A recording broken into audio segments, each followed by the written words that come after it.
Hello there, ladies and gentlemen, and welcome. So we'll get going here in just a moment.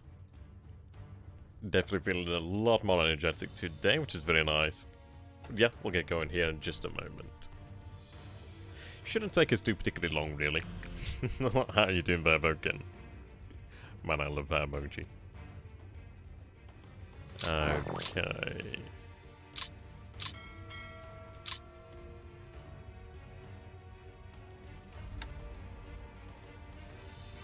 How you doing there, Carl? Good to have you, my dude.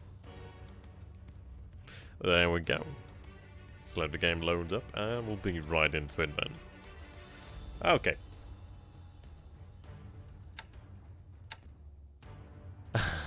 Unwanted ad right on schedule. Ah, dear. How you doing there, Wind? Right on time. So I'm going to start off with the production here. Wind has been asked about the production. So we'll take a look here then. I'll just sort by type, make it a little bit easier then. How you doing, Van 80? Good to have you, my dude. Should I sort by type? Yeah, we'll sort by type now. We'll check on the aces, actually. I'll tell you what I'm going to do here, then, is if I go... I'll open this up in the actual tracker. That'd make things far easier. That'll be a second there, Wind. But I'll show you the actual production totals. I should really get rid of some of these autosaves that actually aren't in use, but I'm always afraid that I might delete the wrong thing, you know. Oops, wrong one. There we go.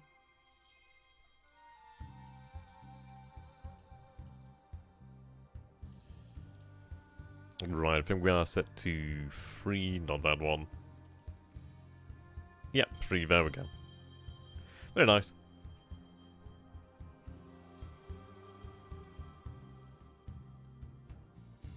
More than 4, wow. Never. I mean, I'll try. It's a little bit neater. Every now and then it gets a little bit neater.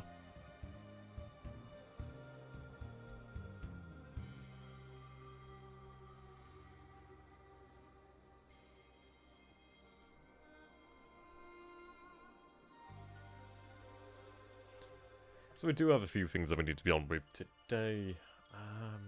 Let's see. There we go. We'll take a look at this first and foremost, and then we'll go through the actual list. Slowly but surely.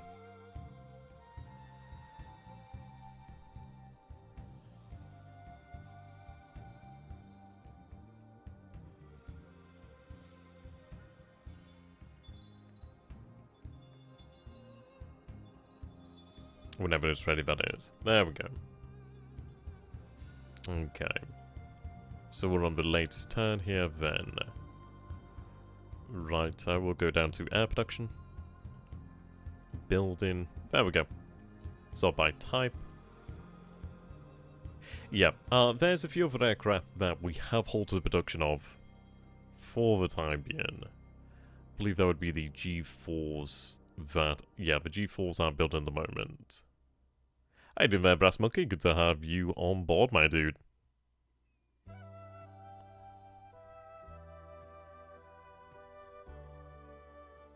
Well, yeah, there we go. We will be stopping production of the Zero once we get to, I don't know, I think we might aim for about 120. I'm going to be looking to stop the Oscar production at 150. I can't remember if I've actually halted the production of, well, the additional production of Oscar facilities. I'll have to look at that one there. But currently sits on 4.73 per day, so 142 in a month there. Yeah, 120 is kind of like where I was aiming for. I mean, we do have a few facilities to be repaired here. It's just obviously we have more Oscar facilities. We have 2 in Bashi, another 2 there.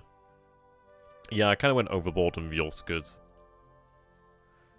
But it might come in handy. Let's see. How's the actual map look in terms of the actual search patrols? Well, search acts, I should say. Let's have a look. Fair ball. Right. See, we are going to have to take a look at this. Now, I was talking with Infinite, and we've been discussing potentially running night reconnaissance over Wellington and a number of other different bases around here, actually. Yeah, I mean, there can be obviously the flying bombs. I think kamikazes later in the war, which can be quite good. We're going to have to take a look at how to actually maneuver the submarines. Well, where to actually place the submarines over here to try and cover... I don't know. We haven't seen him since about, what, 2 turns ago? I'm going to bring up the actual drawing tools over here. At least then I can illustrate things a little bit more. Okay. Yeah, so we were last aware of the carriers over here at Wellington about two turns ago, give or take. I think it's most likely if he was to leave New Zealand, I think he would be heading towards like Sydney. Possibly Brisbane over this way. But most likely Sydney. I think this is what he's more than likely doing. I mean, he could, for all intents and purposes, been on the way over to the Dutch East Indies, potentially. He could be heading to Melbourne to refuel, and then he could be potentially carrying on further around to the other side of Australia. But I don't know. I just don't see it happening, really. It just seems really strange. I kind of feel like I don't know. I think what we're going to do is we'll look to see if we have anything able to run reconnaissance, and we'll run it at night. And we'll see if we can get an idea of what's maybe in the port over there. I just think if we're going to... I don't know, my bet really is that he might be heading towards Australia. If he slipped out of port now, then I reckon he's heading to Australia to then move up the coastline. If he's actually gone out, it would have been quite... I suppose quite lucky, actually, because it would have been strange, because he would have been running 0 aircraft. I.e. like no naval search at all, which is really, really brave, to be honest. Maybe an offering of some kind we could appetite. It's one of these things, like, having baits is all well and good, but the thing is that I just, maybe in rare circumstances, but sometimes it just doesn't particularly work out that way. We'll take a look at the subs. I think I do have some subs down here that might potentially have a search plane, but we'll have to take a look at that. Okay. The good news is we do have a decent amount of naval search over here. We will be improving it as we have them head over here to Comac and then obviously ultimately down to Newmar. So we will have decent naval search in this area. It's been nice to really build up increased naval search in this area. I'm gonna probably take... I think what we'll try and do here now then is try and figure out where his carriers are, or at least how many are there. We do have some submarines over here. I think there's at least one submarine over here that does have a float plane. Oh no, that's Palmyra, isn't it? I might have one of these submarines actually over here, possibly meander down towards Hawaii, and I think we'll try to run some nightborne reconnaissance over the naval base there at Pearl Harbor.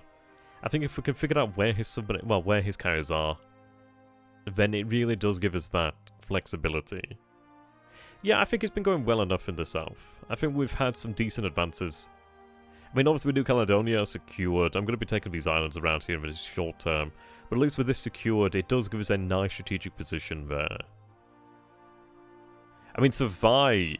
I mean, we we captured that really quite on luck, more than anything. A wing and a prayer, if anything. It will have its role in the future. It definitely will have its role in the future. I just find it amazing that he's not bombed the ever-living hell out of it. Because the thing is, it's like, if you'd taken this island under my watch as the allies, it would have been like, okay, I'm just going to bomb the ever-living hell out of that airfield. He's not going to be able to repair that. And he's not really going to be able to make much use out of that beyond float planes. But he's given me the option here. Like, well, this is it. He's effectively giving me the option there. So if I was able to actually get some engineers out here, then I could, in theory, use that for more than just float planes. But even just for float planes, it's still usable, you know what I mean? I don't know, I feel like he might anticipate being able to retake that island one day. But in some ways, it's really going to be a thorn on his side, and I really do envision being able to use this island to great effect, potentially. Even if it was to come down to carry a battle in this area here, just having an airfield close by like that is actually very, very handy.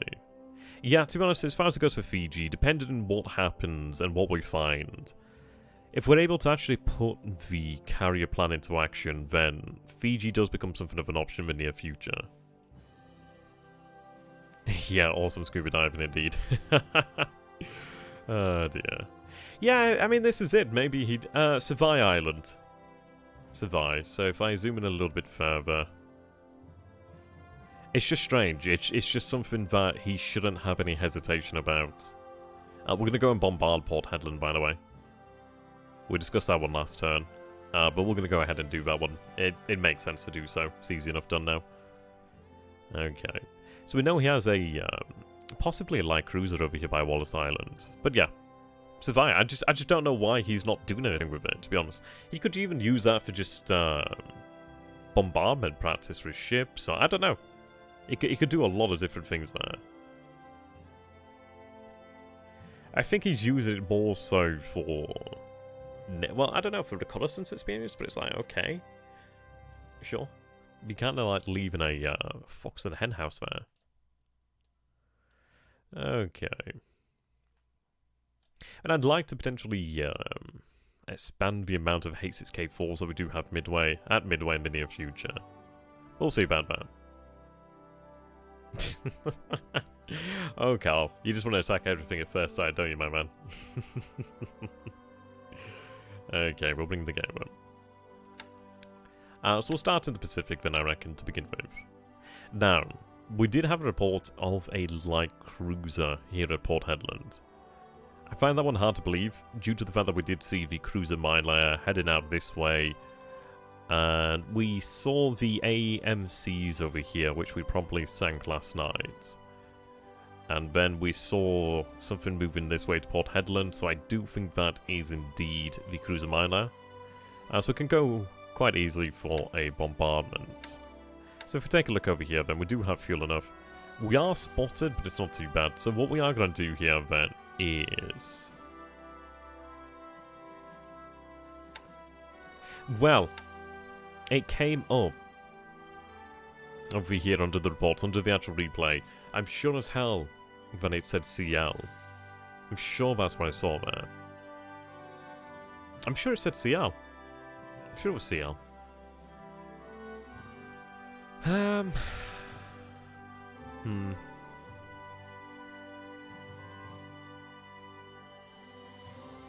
It was CL. Yeah, I'm sure it said CL.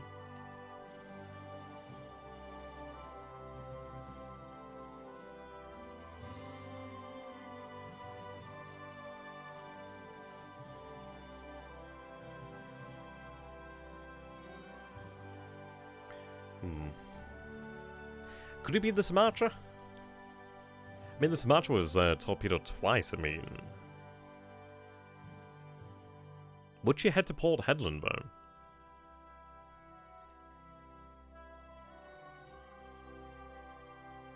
Oh, that's true, actually. I'd have to take a look at that. That's really good there to take into consideration, that mark.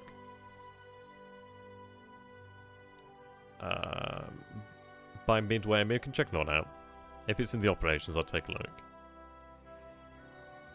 I don't know, is it likely that we didn't sink it? I mean...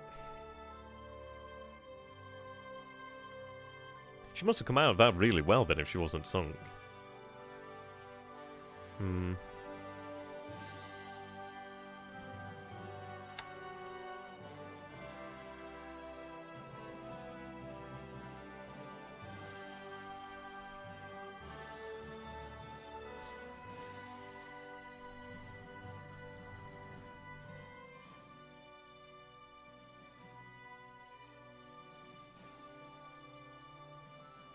I don't know. I think even if she has survived, she's definitely come out of that significantly better than I would have imagined. I mean, how many hexes would she have had to go? So she was somewhere around about this area, wasn't it, she? Somewhere around about this area. So that would have been 13. Roughly 13. We saw 2 ships heading down this way. We sank 2 cruiser miners. We torpedoed the Sumatra. And then afterwards, I think we saw 1 or 2 ships, but we saw CM, didn't we? Did we see 2 ships down this way? I think it showed cruiser miner, but supposedly... did it say 2 ships? Oh dear. How you doing there, pirate? Good to have you, my man.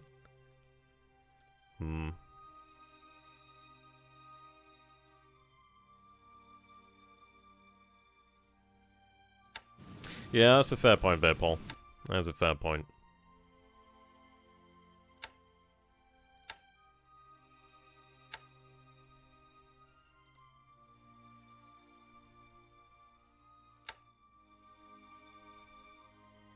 We're just discussing here as to whether the Sumatra may have survived.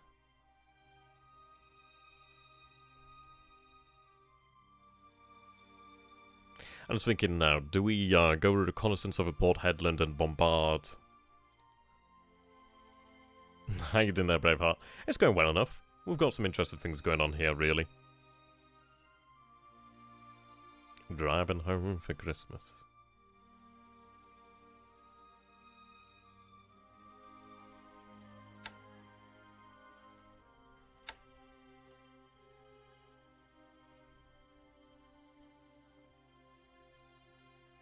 Yeah.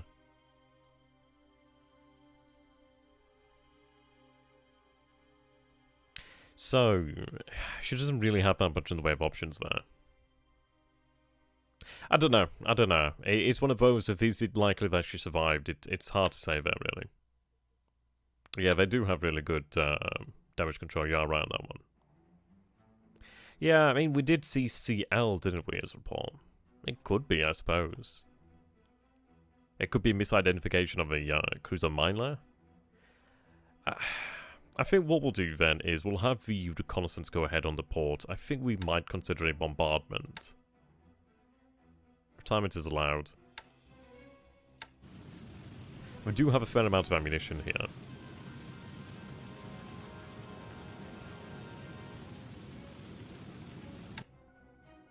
What range are we looking at here then? 21,000 yards.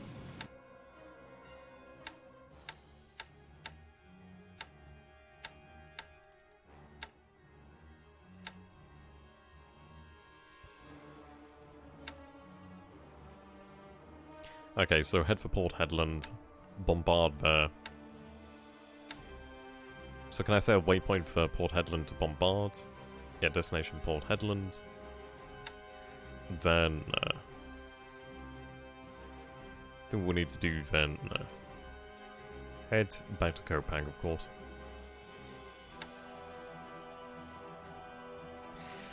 Well, possibly.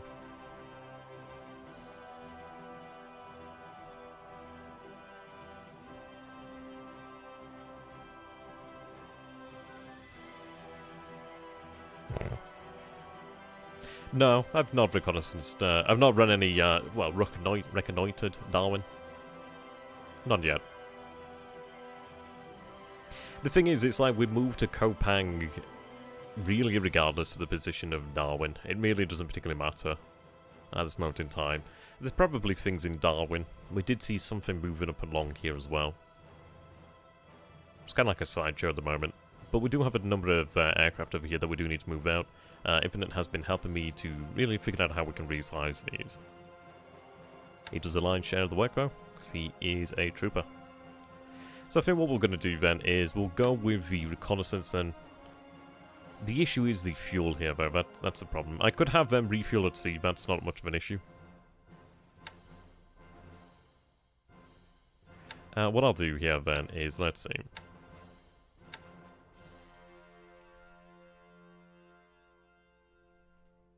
And then just head back to Kopang and let them choose the most appropriate path.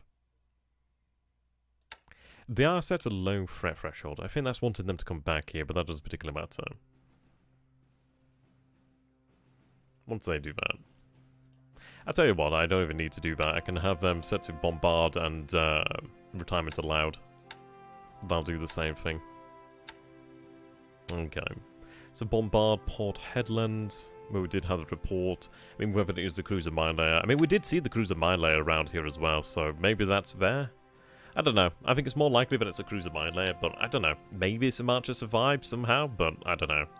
I think we'll go for the assumption that it's a cruiser mine layer. And it was true that we did have the report there for CL, but we'll see about that. Okay. So they're going to head to Port Headland. They're set to low threat tolerance. They're going to go to 21,000 yards and bombard. Time it's allowed. That's fine. You're in naval search, then that's good. Okay, we'll see how that goes. No, I do want to be moving out to this area, Kopang here, pretty quickly.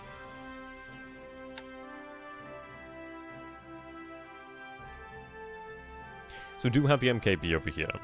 Been thinking about how we want to be using these ships over here. We do have a large number of heavy cruisers. I mean, that's a pretty beefy number of heavy cruisers there. Though I do want to get moving here pretty quickly.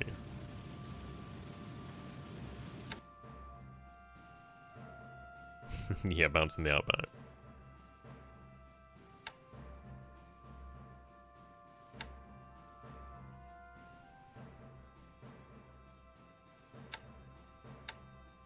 I mean, my worry is, obviously leaving the AKLs over here, the AKs over here, but they'll be fine.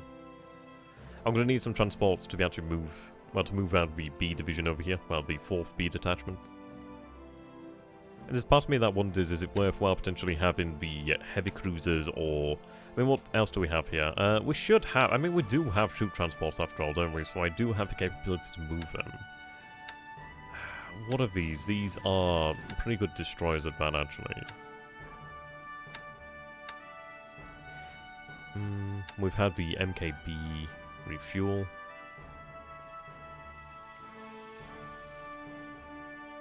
I don't know. It's one of those... Australia's not very high on the list. I think it's one of those of where it's quite low in terms of priorities, really. It depends. If we're able to deal with his carrier threat and things are going fairly well, then we could potentially look towards doing that. But it's one of those things of, maybe. It's kind of like a... I don't know. It's one of these of, like, it might take him a while, but he could eventually amass a certain degree of force to push us out if he has the time. It's one of those, I think if we were to land on Australia, I think we'd have to land with an intent to stay, i.e. conquer. Yeah, Horn Island's nice. I mean, Horn Island I could definitely take into consideration there. I mean, that's doable. I mean, granted, this is secondary roads over here, so it would take him a while, but eventually he would arrive there. There are a number of major roads, though. I don't know. We'll discuss that in the future, but Horn Island would be quite nice. Yeah, it's a nice place to have, even just for like the Coast Watch reports, really. Okay. Hey, oh my god. Yeah, you're finally alive, my dude. Welcome. Man, it's been a while. How you doing, man, dude? Yeah, right, so I'm considering potentially leaving... I was considering leaving the heavy cruisers to act as a fast transport to pick up the 4th detachment, but I don't think it's worthwhile, really. We have the assets to do that, and I'll just use those. So we do have Ryuja. We have actually had all of the aircraft on the MKB really sorted out properly, so we are using all zeros now, which is very, very nice. There you go, as you guys can see, all zeros. All the time.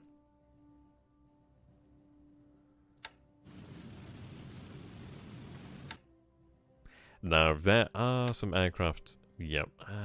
Let's see. Set about Hosho, Taiyo, Kopang. Yep. But we can fly these guys from Kopang onto the actual carriers. I just want to get them moving here to begin with. We can transfer them across shortly. So what we're going to do here then is get them underway. Now, I might have them head out of Babardwa.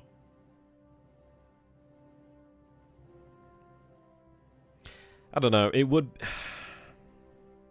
I think the issue is if we were to try and force a Torres straight, it's probably just too risky, really, isn't it?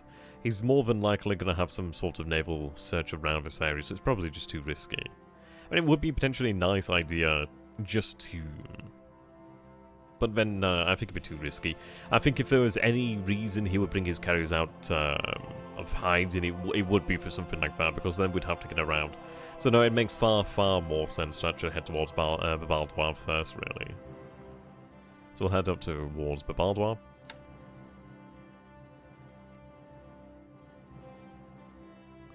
We'll refuel over there.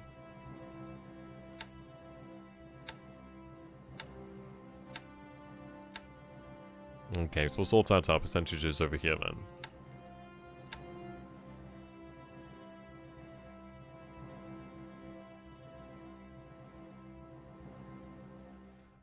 Right, what I'm going to do here is set them just to these settings to begin with. Ah, thank you very much for Carrot Hop. I love that name. Much appreciated, man, for the follow. Good to have you, my man. Okay. So we'll have you guys down at 15,000 feet. These guys can go to... I don't know about 25. 25 might be a little bit too much. In fact, I'll have them down to about 18,000 feet.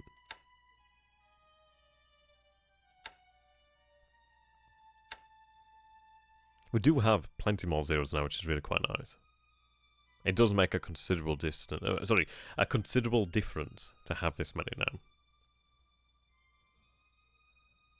I might have one of the groups actually more concerned with linking up with the attacks. The escorting duties. So I'll have them down at 10,000 feet there. Obviously the same altitude as the dive bombers. Do we actually have any dive bombers? I think we're all torpedo bombers, aren't we? I could fly them at 8,000 feet.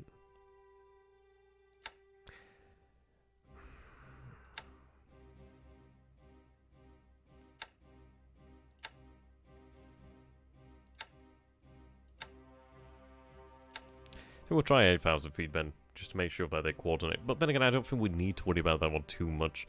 No, I don't think we need to worry about that one too much, because we've obviously got quite a number of zeros here. We'd have a good chance of coordinating anyhow. So I think we'll have you at 18,000 feet. I think we'll have some at 22. A little bit more at 18. I think we'll leave it like that. So 30% combat patrol. They're currently set to 7 hex range with no drop tanks, which is fine, which is what these guys are doing now anyhow. There's a decent bit of fatigue though.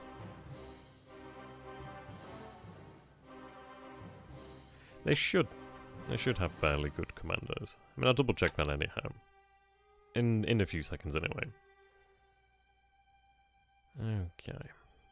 We do have some destroyers over here. I think I might have them escort the Kishino out of here. The issue is there's a bloody number of submarines in the area. That makes things a little bit more difficult. I think I'm going to have the BBs turn back to Namla. And then I'd like to get the AKE to Namla as well. I think I might reduce the amount of search percentage here.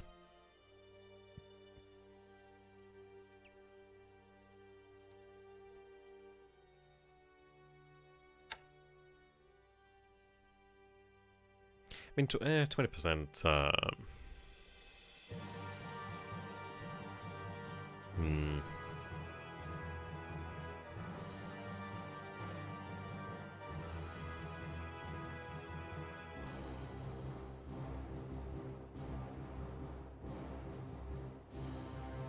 I mean, a good chunk of the actual squadron's going to be resting, man.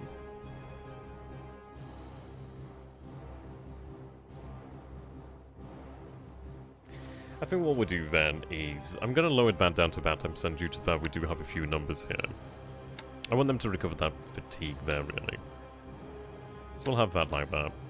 Now we do have the actual float planes here. How you doing there, Cal? Welcome back, my dude. We do have a good number of Jakes here, which is very nice. Fair amount of fatigue. What I'm going to do here then is set them all to day to begin with, and then I can actually sort things out again. Well, actually, what I'll do here then is, let's see. We'll sort by model. What I'll do then is have the actual Peats. The Peats really are kind of freaking... They're not exactly useful for terribly much, are they? But what I'll do then is have them set to night. Hey, doing there, family-friendly bot. Good to have you, my dude. Yep, so the Pete's can run at night.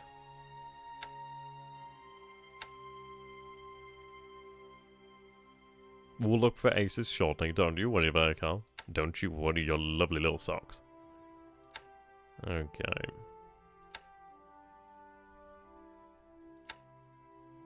Let's run them at 3 hexes.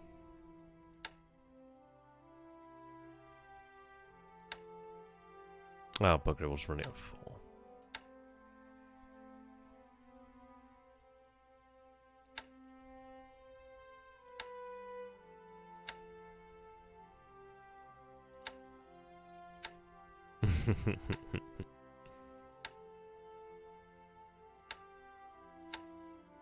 Okay. Right, so they're running 50-50, that's fine. Yeah, I mean, I might have some zeros potentially run the Nightborn patrols.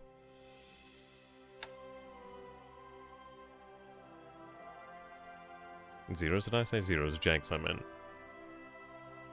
I tell you, I'm still getting back with things. I've still got a bit of the actual bloody illness. I'm trying to catch up. Yeah. How you doing there, Mr. Childebet? Good to have you, my friend. What's your favourite kind of ice cream? Ooh. I like honeycomb. I like honeycomb actually quite a lot.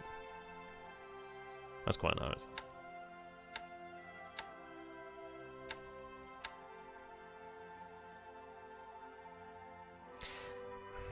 I don't know. I don't think it's really worth it, is it? For the night. I suppose I'll leave. We do have a glut of jegs here, so I suppose I'll have some jegs run that.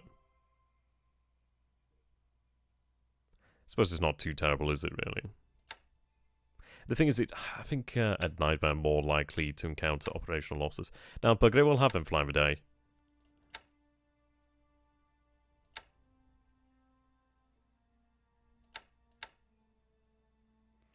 If we come to a situation where we need to have more intelligence during both phases, then obviously we can change things around.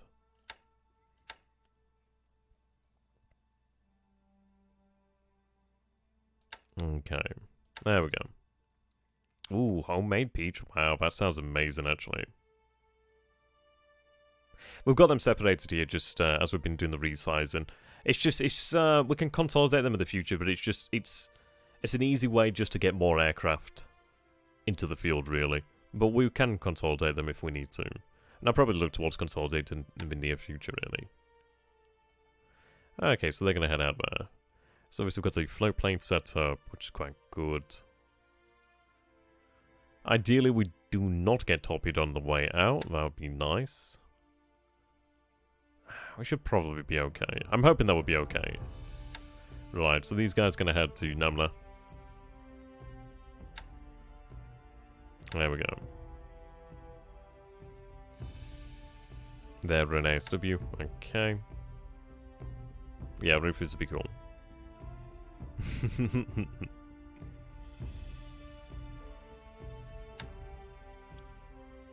So you do have, how much do you have here? About 1,000 tons of supply, that's quite nice. What I'm going to do then is have you, I don't think it is it's a level 3 port, which should be okay docked up. No, we've not lost any carriers as of this moment in time. Hopefully we can keep that trend going, really. Okay, let's see. I think support... Does support allow me to have the destroyers in here? And it does indeed, which is quite nice. Yeah, there's escorts for the BBs. They've got some torpedo boats. In fact, what I could do... That's a good question, actually.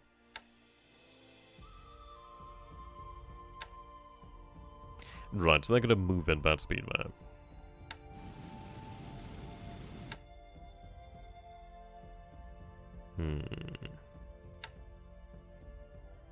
I could slow them, but I think speed might be potentially more worthwhile.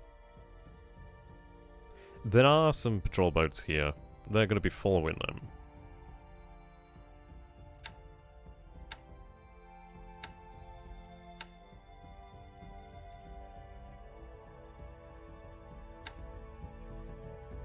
So we'll have them patrol this area here then.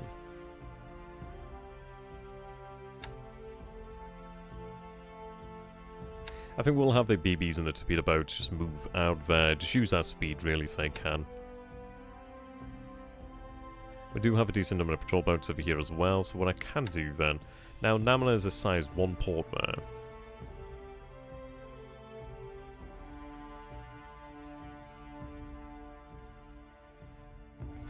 Right, so they're unloading fuel, that's fine. The date is... Where's the bloody date? There you go, 10th of February, 1942. Right, what I'm going to do is set up a ASW task force over here.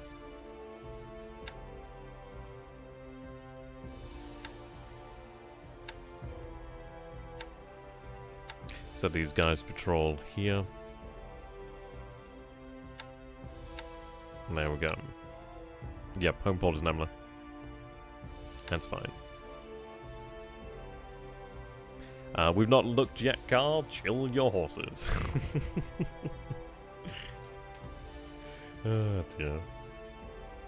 So we know he's got 2 bombers over here. He might attempt that, but we'll see. Well, I mean, the US carriers, at least some of them are at Wellington, which is quite interesting. We're hoping to make use of that, really. Okay, so these guys obviously can get their asses in gear. I mean, to be fair, the torpedo boats do have depth charges, so they're really good. They should be fine. Okay. Now, what I want to do over here, then, is not transport. Let's see. Auto disband when mission is finished, yeah. I mean, they're unloaded here, so they should disband then afterwards. Unless I missed that, they should have ammunition. That one doesn't. That one does. That one does. 2 out of 3 is fine. Yeah, you can imagine as well, Carl, like...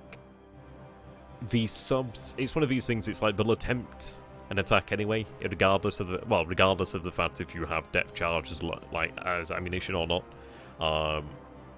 Having an actual escort there prevents them from basically rising out of the waters and attempting shots, but they'll still attempt to, like, fire torpedoes. Depth charge is obviously good to try and, like, punish them for that, but it's more of a... I don't know, I suppose it's one of these things of there's not too much you can do about it. If somebody elects to attack, then having escorts like that does help, but you can't really ultimately stop it, per se.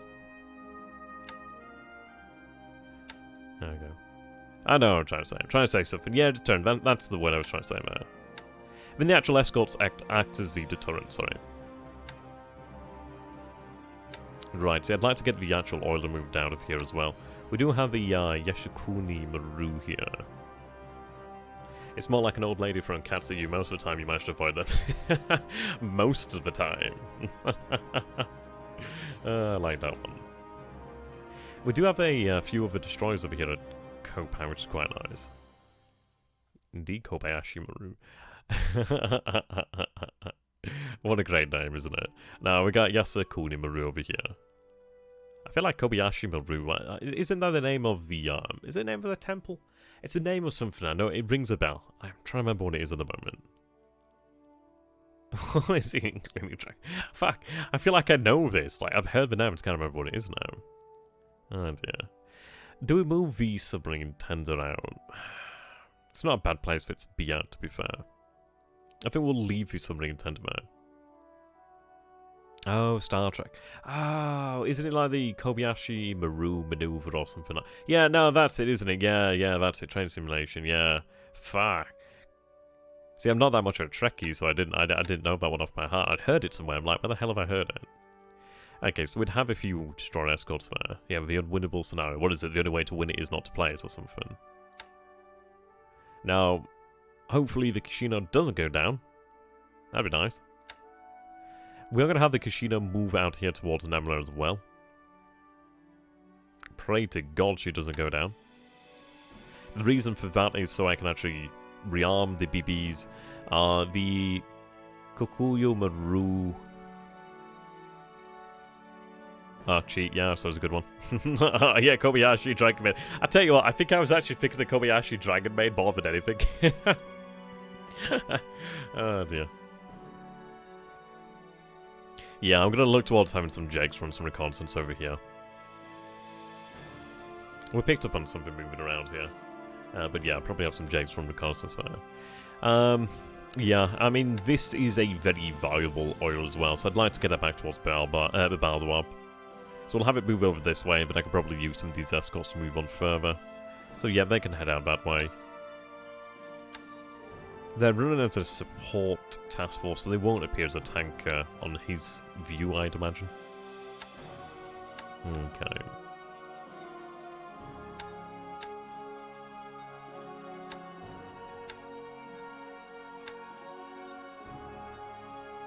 I mean, I saw the solution, but it's one of those things. It's like, it's a good idea, but I can't be asked to do that every single time.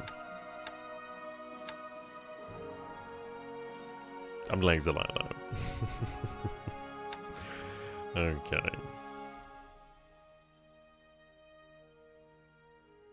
The thing is, like, using Betty's for reconnaissance, it's kind of like using a spade when, I don't know, you need a trowel. That was actually quite a good acronym. Well done there, Marshall. Clap, clap, clap. You actually got it today. Getting back in that old spirit there. Back in the groove. The boys are back in town. Talking shit, apparently. Okay, the Ashigara. Should be out there. Okay. Well, I have this squadron over here. What I can do then is, I could divide it. Essential range. Oh, I'd have to use something larger. So I can't use the jakes. That's fine. I'll have them run ASW just for the time being then. I just want them to interfere with the actual submarine operations in the area.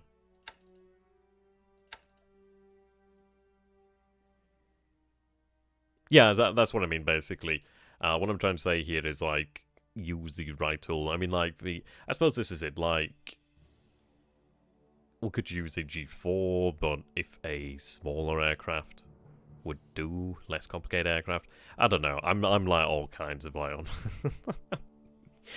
Leave me be. I've had no sleep. Fatigue's not too bad there. You worried too much. We're not going to be doing this a short term anyway, like a dang really. I just want to get these task forces out of here, and then I can have these guys stood down. Pretty much sent elsewhere, really. Maybe run in naval search here, but doubtful. I'll probably have them sent out elsewhere. Okay. Yeah, I'd say that this game, it's one of these things, it's like, it is more complex on the surface, but once you, it's like anything, once you put enough time into it, it will make more sense, which is really quite nice there. Yeah, the airframe is overqualified. Lightfoot Paul's got me there. Thank you very much, Bear. Okay.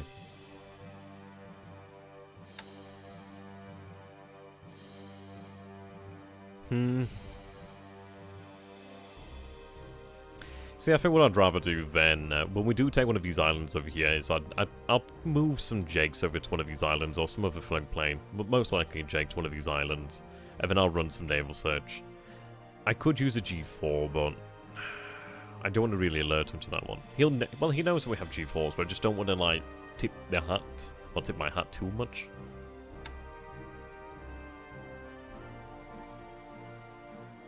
Just let them run naval attack. If anything leaves the port, it's more than likely dead anyway. Okay, so this is what we have on the ground.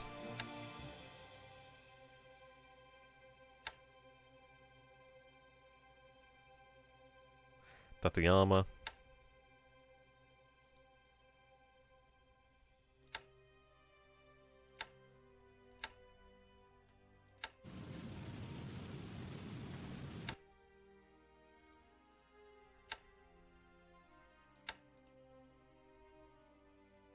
Well, the way to look at it is, it's easier to actually model Allied production as practically infinite.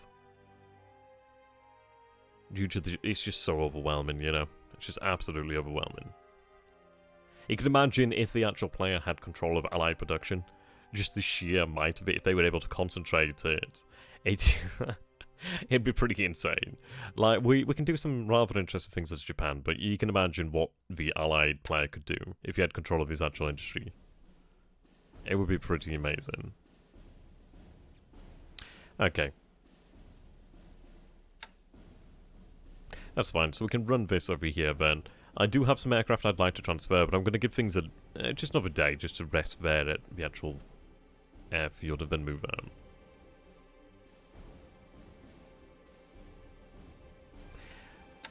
Are they trained? Let's see.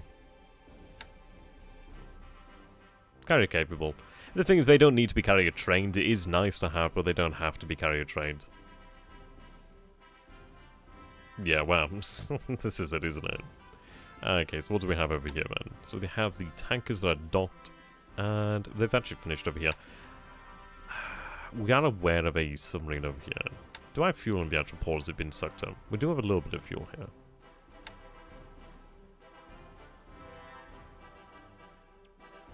Okay.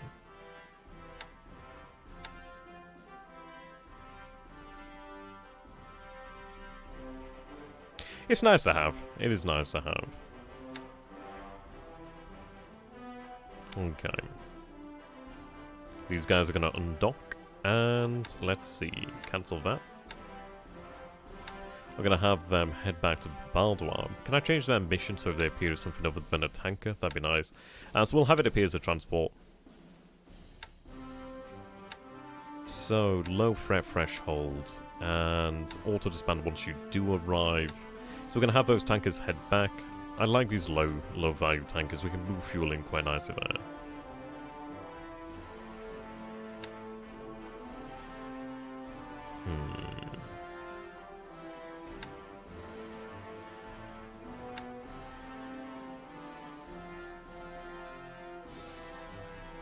Okay, you're unloading. I think these are the paratroopers, aren't they? Are the paratroopers? Yeah, those are the paratroopers now.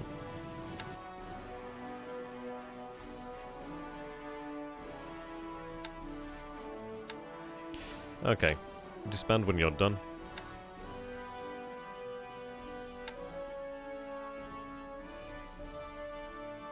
Something's been taking the fuel here. But that's fine, we can bounce this around here quite nicely. What's a bit about that? Right, okay, what I'm going to do here then... Ah, they've just arrived.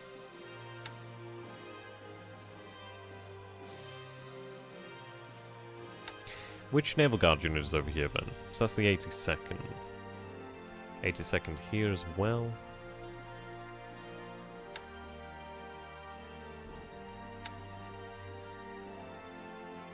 So we have the 83rd man. Ah, there's the 82nd. So pick up the 82nd.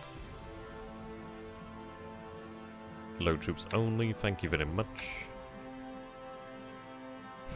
Yeah, I've seen that video. Oh dear. Okay, so they're going to pick up the 82nd Naval Guard, take them over to Makassar.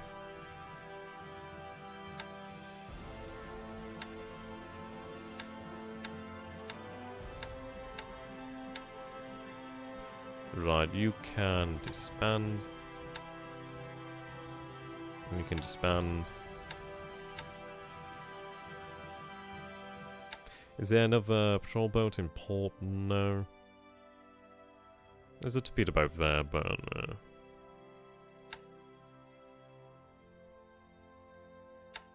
just have you patrol here then, really. Okay, so that's fine. A few patrol boats out this way. It looks like these... I'm sure we had a patrol boat contact here, didn't we? 70107. So, 70107. So we'll move these other patrol boats down there to the south. Well, this other patrol boat down there to the south.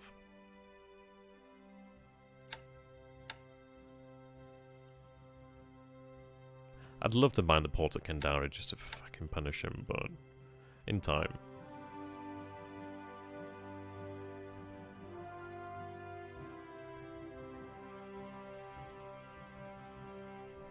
No, I'd agree with that, SYT. It's one of these things, it's like... I know it's going to hurt about Pirate Joe, but it's just one of these things. The Japanese did have their chance. They could have agreed to the US terms, really. I know that one's like... It's just, what could the Japanese do? You know what I mean? They just couldn't do enough. I don't think there's really a way they could have won the war.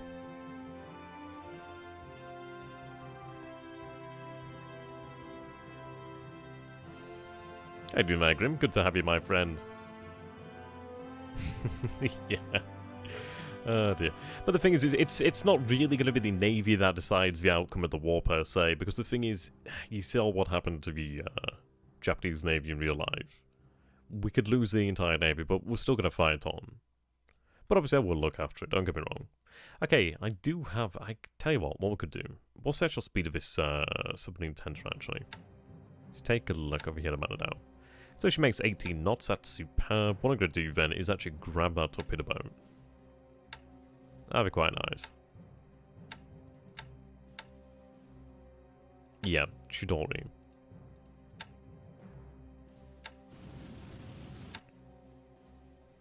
She can head over here to Manado. Then she can actually take the actual sub-tender. And then I'm going to have that move out to Panamashirojima. I think I'm going to take the one from Panamashirojima and potentially have it move to Midway. So we'll auto-disband once you do arrive there. Yeah, potentially so.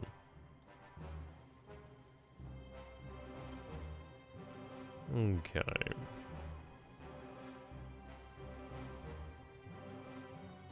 Right, so we do have our reconnaissance over here then, so I know roughly what to expect. So what we'll do then is we'll change the target of this reconnaissance then. I'm going to be running... I mean, what's been nice is we do have an idea of how strong the garrison is over here. So we're looking at about 1,500 men, which is nice to know about. Now that does have a port and it does have an airfield. It could be handy to make use of... I think what I'd like to do here is really try and take a look over Java, but it might be worthwhile to take a look at these islands here and just really figure out what there is, just so we can figure out where we can invade and what we can take and how much it actually take. So I'm going to run reconnaissance over those islands.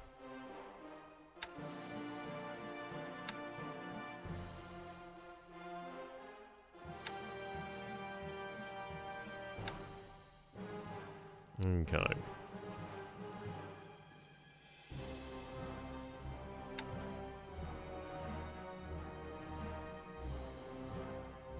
Right, they're heading out that way. It's fine. I was lucky that I actually did manage to take Sarong. It could have been quite bad otherwise. So what I'm going to do then, you're unloading, please do not unload. Right, you can't dock unfortunately. We'll have them both load up over here then, which is quite good. There we go, get them both loaded. Excellent. These guys are going to be heading out here. What I'm going to do then is have them head out. And yeah, we'll use these guys over here to actually help accelerate the conquest of Dutch East Indies Islands.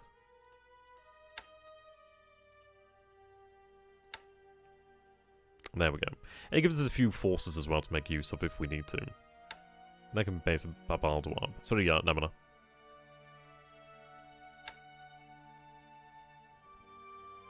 Okay.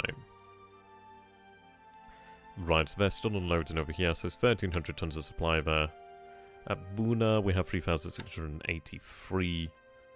Leh has 8,000. I mean, there's a good deal at Leh. I think we are transferring supply via the actual ports over here. I forget what the actual number is. I think a level 1 port can... they can transfer a certain amount of supplies to another level 1 port within a certain range. I forget what it is. But they can transfer supplies. So I think what is actually going on here is supplies are being transferred over to Leh. Seems likely. Right. Yep, they're going to be heading back there. I'd love to actually get some additional troops into Buna, but right now, while there's all these aircraft over here, well, sort of all these submarines over here, I'm not particularly willing to risk it. Right, you have 1,600 tons of supply, actually. I do quite want that. What I am going to do then is actually have it head over here to Gazmata. I'd like to get those additional supplies in there, really. Ah, you're loading supplies, no wonder. Right, cancel the loading of supplies there. Head for Gazmata. And then unload your cargo. Okay. Troll boats over there. They're heading back to pick up additional supplies. They're heading in there. Okay, that's fine.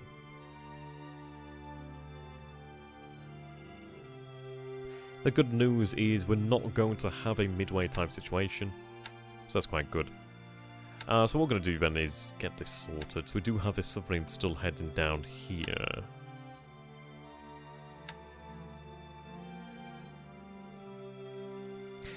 We do have a decent bit of fuel, so we'll see how far we can push this.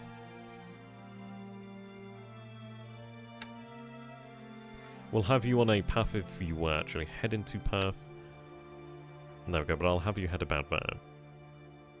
Should a little bit further out than that. There we go. Oh no, we're using the Kokoda trail. It's not that bad. Like, people like they cringe at the lack of roads, but it is what it is. At the end of the day, it's significantly easier. We've been on the march here for some time, but the thing is, well, that's it, we're on the march. All we have to do is just wait, which is fine by me. It creates a situation of where he knows Doom is approaching, and it's going to make, well, it's going to potentially put into him, right, okay, I need to do something about that. I need to do something. Well, we've got a division there. I'd imagine we'd be able to do something with a division's worth. It's a decent bit of manpower there, and some engineers as well. So they're well looked after. Okay, so when these guys are done, they need to head back over here. Now, we did have a reporter, radio intelligence signal over here, which is interesting. So as to whether, well, whether that actually indicates activity from the actual defeated units over here, I do not know. But it shouldn't be any issue, really. There we go, resize unit there. What I'll have them do is just train here for the time being. I could have them, well, while they are here. The only thing is we do lack aviation. See, the thing is, like, there's a little bit of an issue. Infinite does help me out with the resizing of aircraft, as he is quite good at that, and I'm quite lazy. But I don't always know which aircraft he wants and why he wants them there. Yeah, we've got 3,000 tons over here, but there's about 8,800 tons over here. There's also 1,300 tons of supply there. It should transfer down here. I mean, I'd like this base to fall. It could be worthwhile putting a few troops over here just to march over to this base, but I'm thinking it should fall to our control anyway, in time. If there's no other garrison in this area, it should fall to our control. It might be worthwhile running constants over this base, just to figure out what's going on at Tenno, and to be honest, I think I will do that. Right, what I'm going to do then is divide this unit. So you're going to run reconnaissance over Tenno.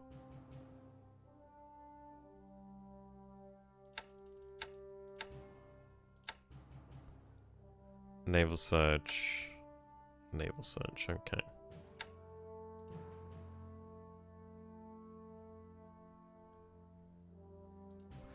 Right, we do have the pizza over here. The pizza quite handy.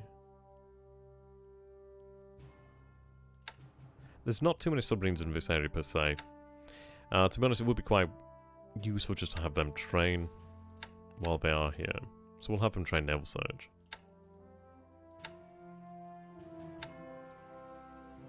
Okay.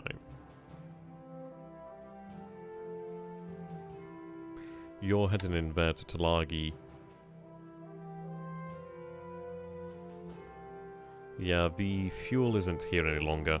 So you're going to head down here to Luganville instead. You got a decent bit of fuel, you better make it. Okay, so I do have the aviation tender over here, which is very handy. To be honest, I'm going to have you head to the Baldoir, sorry, no, to Truck. Reason being, Sinan saw you, so she can go pick up some supply there. At least then we can actually get some supply moving around. And we do have the AV and the AS. We also do have the ACMs as well, actually. Nah, but who cares what they like? But in fact, I might actually, yeah, I'll make use of this. Now, the thing is, with the possibility of American CVs down this way, it probably isn't worth sending the mine layer out there.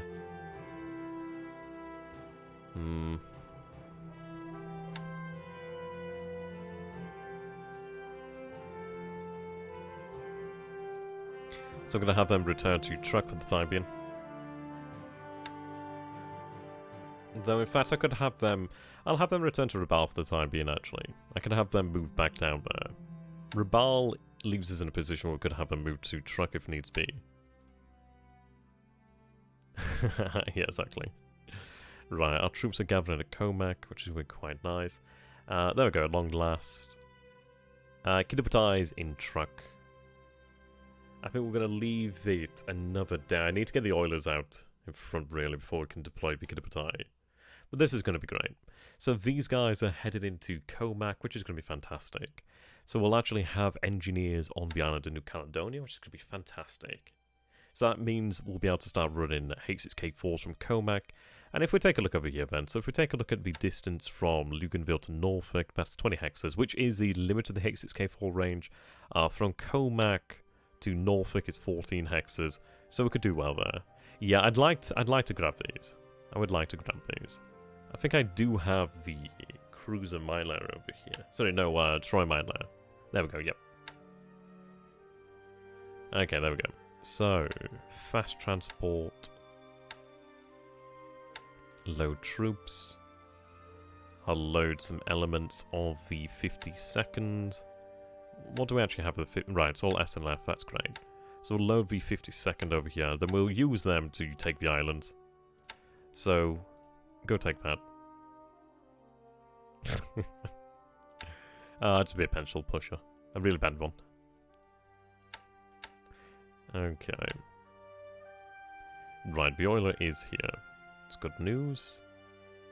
The only issue is the bloody dock's too small, which is what we discussed last time there, really. But at least we'll have that fuel unloading over here. We do have our submarines over here as well, which is quite nice.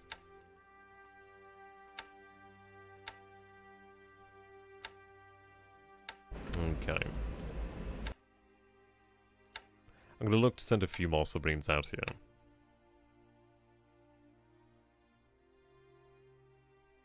It does make me wonder.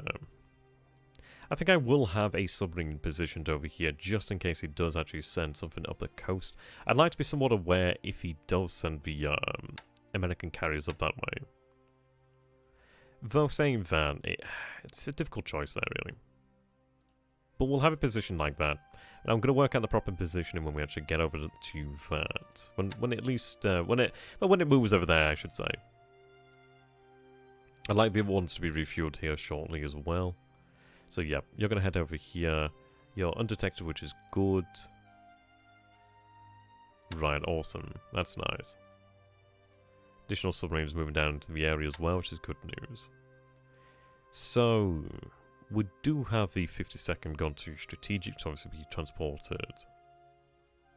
I've got the 15th base force over here. We do have the 7th naval construction over here as well. So we're expanding the airfield. We'll go to level 4, and then I think, yeah, we'll not need to expand it any further. I might then look towards fortifying, but more probably look towards doing is building up airfields in the area as well. I'd like to get an actual air headquarters. Something larger than an actual flotilla. I'd like to potentially have the flotilla available so that if we were to push onto this area, I could have it dropped onto maybe one of these islands. I mean, even if on a flotilla, it could be potentially useful. Depending on the actual range of the aircraft that we use. I could even use H6K4s in a pinch for the torpedoes. But yeah, I'd like to potentially have it move to one of these islands here. Or potentially to one of these islands out here to potentially support our forces if we did anticipate a carrier battle, really. We'll see. It's one of those. It's easier said than done. I do have the 4th Air Division on its way down from China. It's just going to take some time for that to arrive. Right, V-subs are moving down, which is good news. At least we'll have additional information to come. Okay, you're moving there. We do have you over here, which is nice. Yep, so they've undocked and they've unloaded additional engineers over here, which is okay. I'm going to ultimately have these engineers flown down here to survive. Right, they're resting. I wish I had more of these bad boys. Okay. You're still unloading over here. You are docked, which is good news. Oh, so you're only unloading a supply at this point over here, then that's fine. How much supply do we actually have at Funafuti? So we have 1,747. At Talawar, I have 5,000 units there. Okay. Finish unloading, and then I'm going to have you head to Talawar. I could potentially pick up some supply there, but to be honest, what I need to get into the habit of doing is actually, rather than taking supply from the periphery, is actually taking it from where it comes from, obviously like the source, so, which is going to be truck in this case. I do need to get more logistics sent down to that area. Very soon, actually, very soon. Right, these guys are going to begin to head for Midway. Could be a risk, but I think we'll be able to have Shoho underway. I'm going to say next turn we'll have Shoho underway. And these are not going to be the aircraft that remain aboard. I believe Infinite wanted to have her for another day over here. But yeah, we'll get them underway shortly.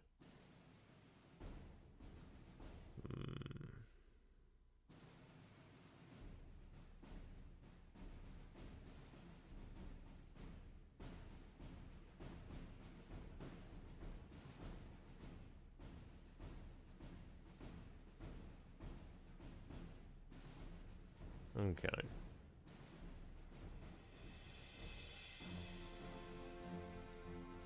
Yes, we'll get them heading to Midway.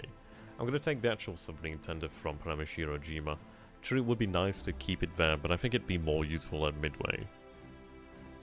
I'm just trying to really gear up for the potential operations in the near future. I would have preferred some larger, well, some better PBs over here, but I suppose they'll do. She might be able to just make her own... make way under her own... Well, I mean...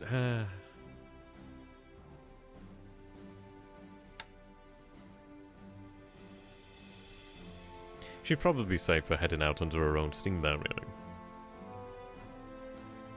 I'll give it a risk. I'll give it a go. I reckon she could probably do it. If she makes 18 knots... she cruises at 14, yeah, she'd make it there significantly faster. The other PBs don't really have that range. The issue is if I move other PBs down here, they don't have the speed nor the range, really. I think she'll be okay. We do have naval search in this area. We haven't seen anything. Watch it now be the one time it does happen. But ideally, nothing goes wrong. I could look to source a destroyer as an escort. But I think we could do that in the near future, really.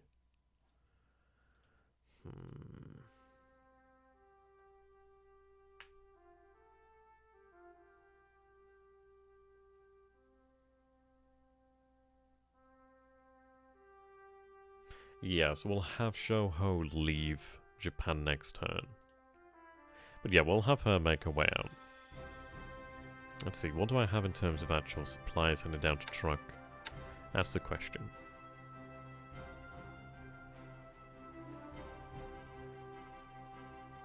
Right. So we are sending these guys over here to begin, the reason being just so I can actually well, I need to move all these float planes over here, really. It gives us the ability to move them around. The Pete's are kind of annoying like that.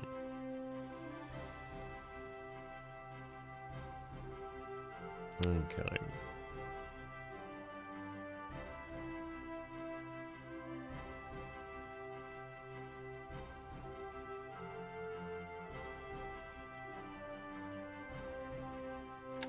What I'd like to do here then, so support. And would like a destroyer tender. So we'll take a destroyer tender over here. Do I have an AG? I should have an AG here. Right, we'll take an AG. So that's 12 knots. I'll take Naruto or Maruto. Naruto? Naruto. Yeah, I'll take Naruto. Right, plenty of destroyers there. I'm going to take one of these patrol boats. Do I have any at 12 knots? Yeah, there we go. Take one of these bad boys.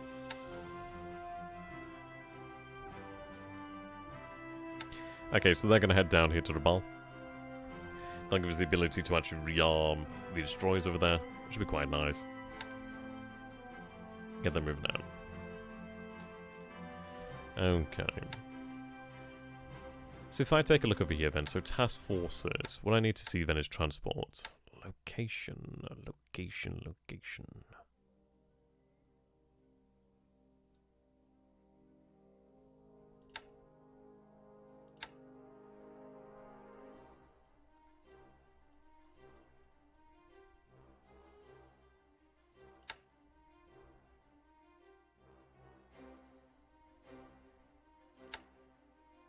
I'll tell you how.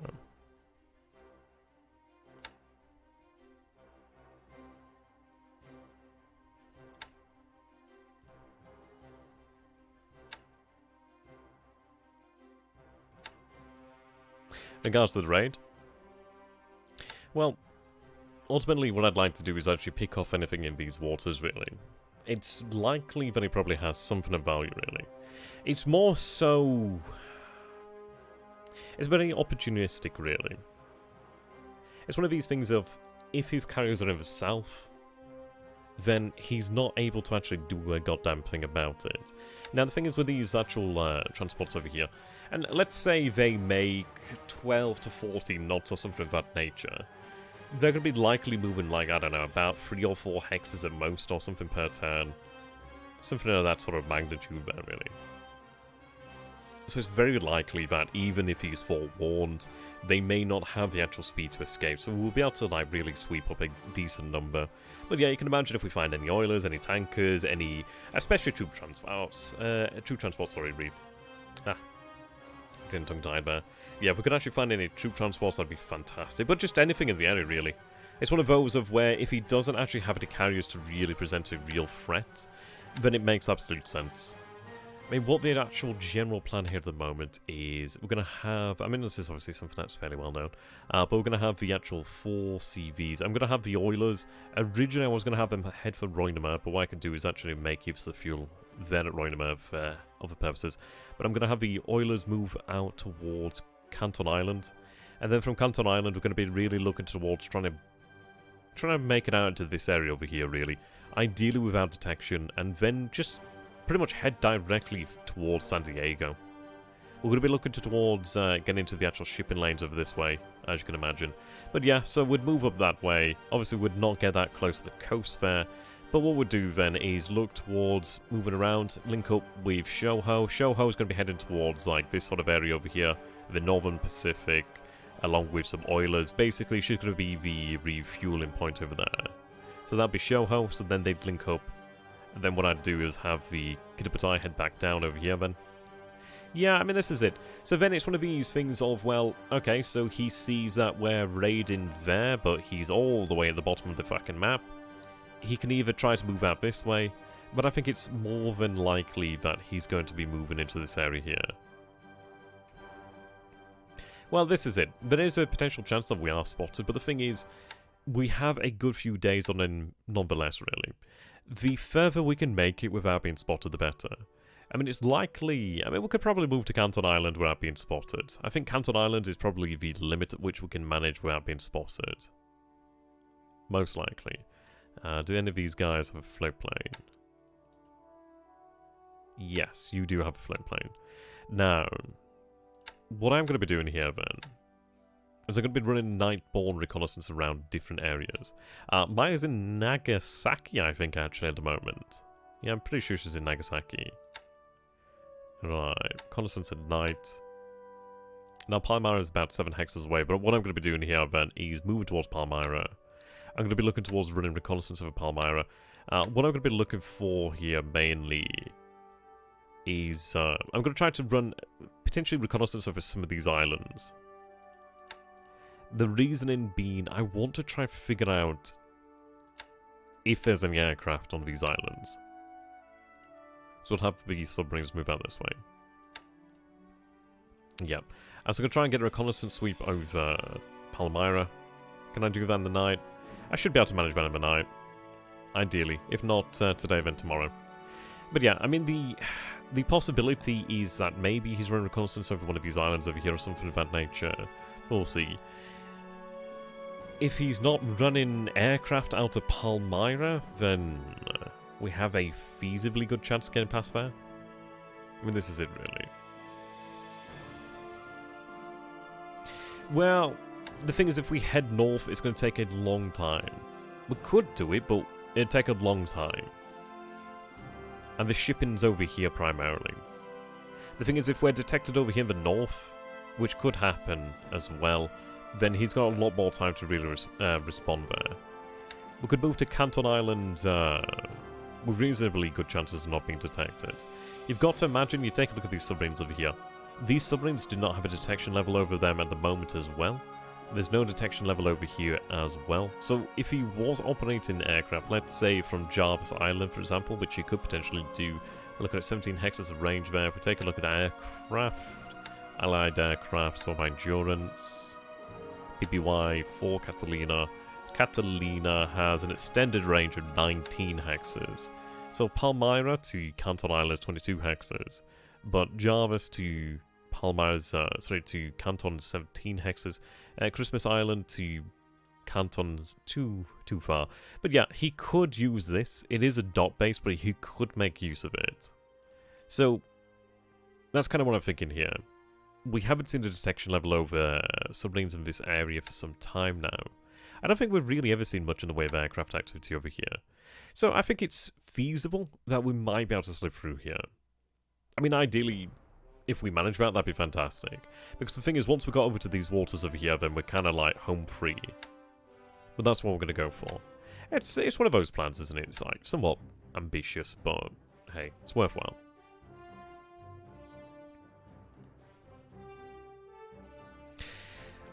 I mean, this is it. It's considerable. I just don't think it's worthwhile going to the north. I just don't think it's worthwhile. It's one of those of, if all we're worried about is being detected over here, then okay. But the thing is, we are going to make good speed, and we'd most likely be able to catch something. The thing is, we make it to the... If we go to the north, it is using that fuel there. We do have Shoho moving to the north as well, so if there's additional shipping, we might be able to pick it off there. Yeah, the issue is, though, ours is a little bit more difficult due to the fact that we know there's American carriers over here. So we know there's American carriers. We've seen evidence for at least 2, maybe 3 carriers at Wellington. That's the thing we've got to bear in mind. But if we take a look over here then. So, let's see. Wellington to Canton Island is 65 hexes. We've got to bear in mind that, let's say we make it to Canton Island and we're detected. So let's see. So for him to make it to from Wellington to Canton, let's say for example, he's moving at 8 hexes per day roughly. It's going to take him about 8 days to make it there. So that's quite an important aspect. And if we see here then, Wellington to... I don't know. Let's say San Diego. So we're looking at what? 171 hexes there divided by 8. 21 days there. Now, if I wanted to compare this, so from Canton to San Diego is 106 hexes. Obviously, we'd be moving about 8 hexes per day. We'd not actually head to San Diego. We'd probably stay at least 10 hexes or more away from the coast there. We'd be looking at 13 days.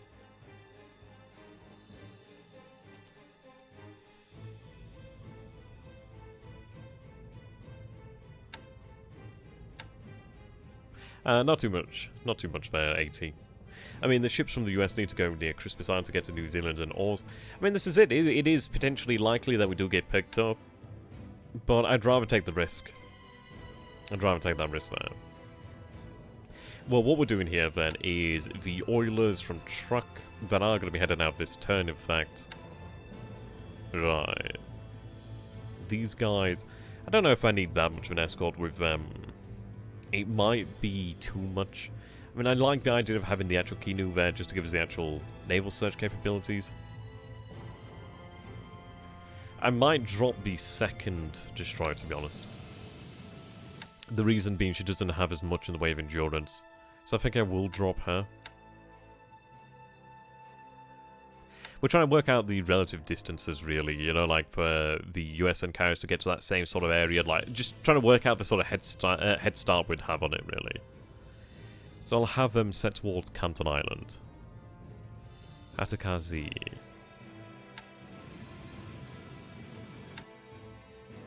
I might just drop the destroyers entirely, really.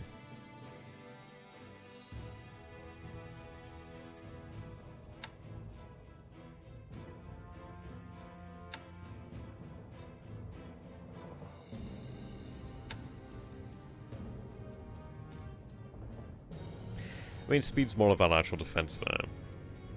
I think the thing is, if we do send the Hatakazi... Oh, she's going to be well, she's going to need to be refueled. We can see that if we send them to... yeah, if we send them to Canton Island, we do have the ability to return as well, which is very handy there. Without having to refuel, which is nice. So I think we'll just send the light cruiser.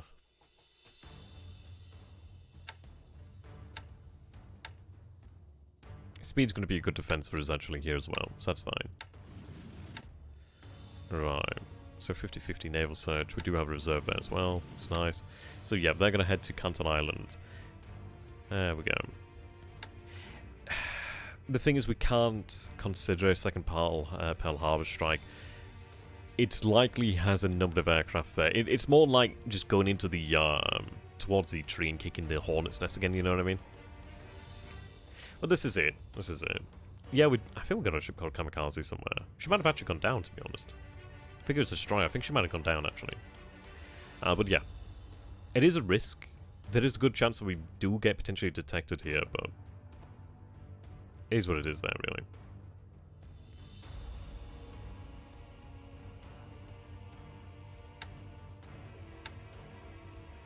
Okay, so they're going to make their way down there towards Canton. That's good news.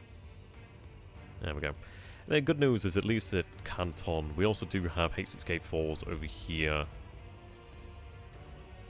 Oh, yeah, so we've got these guys. These guys are... ooh, some time away from repairs there, actually. I think we'll be able to manage it. We do have the submarines over here. So what we're going to do then is use them to just try and covertly run some reconnaissance over these islands. If we can try and get an idea of what's in the area, then at least we can work with that. If we take a look at the tracker again. So let's see. Okay. So we do have a H6K4s able to run naval search out to this area. I mean, what we could potentially do here, once we actually do figure out where his carriers are again, ideally, is I could have a directional, well, an arc, a search arc, basically. We could potentially run that out to 25 hexes, and I could look to try and figure out what was actually here. It's one of those things of, is he going to react to a H6K4 spot in his ships more than he would to a carrier spotting, really. So I don't think he'd mind a H6K4 potentially spotting them. He's aware that we have them in the area. He might find it somewhat unusual, but I don't think he'd think too much of it. If anything, he might look towards actually moving his assets further away, if anything. Thank you very much there, Silent, for the follow. But yeah. Something else I had in mind is maybe taking one of the AVs or something of that nature and try and look at setting up shop on Jarvis Island. But I think that one's a little bit too bold, and I don't think it's really necessary. But yeah, it's only really this area here. Thank you very much there, Dinobotto. Dinobotto, Mr. Roboto. That's an awesome name. But yeah, I want to get through this area. I mean, maybe a little bit further south, but it's one of these of, the sooner we get through the area, the better, really. We'll try and figure out what's going on.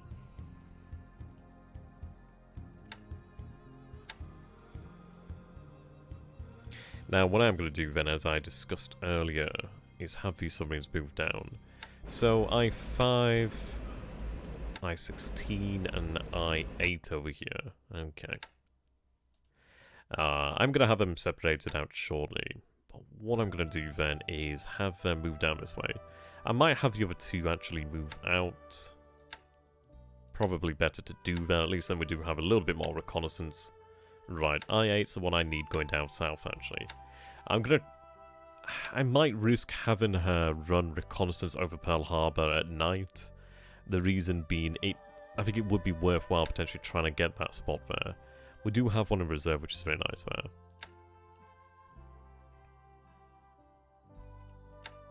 Well, the thing is, we are going to have the mini Kiddipatai transferred to truck. We're going to have 4 fleet carriers of the Kiddipatai move out into Pacific. Not the entire thing. I mean, if he wants to actually take battle, then we can give it to him. We can sure as hell give it to him in the Coral Sea. That's for goddamn certain. Okay. Now what I'm going to do is have one of them head towards... It's hard to say where we want them to head towards at the moment in time here.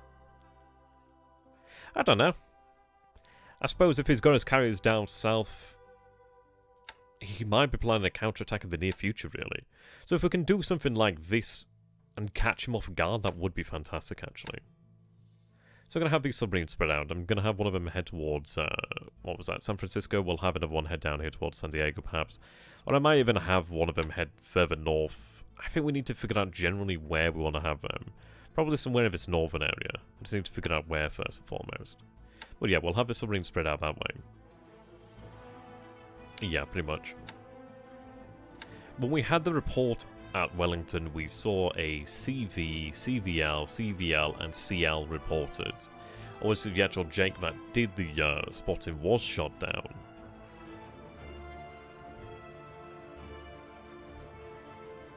AT, you worry way too much there.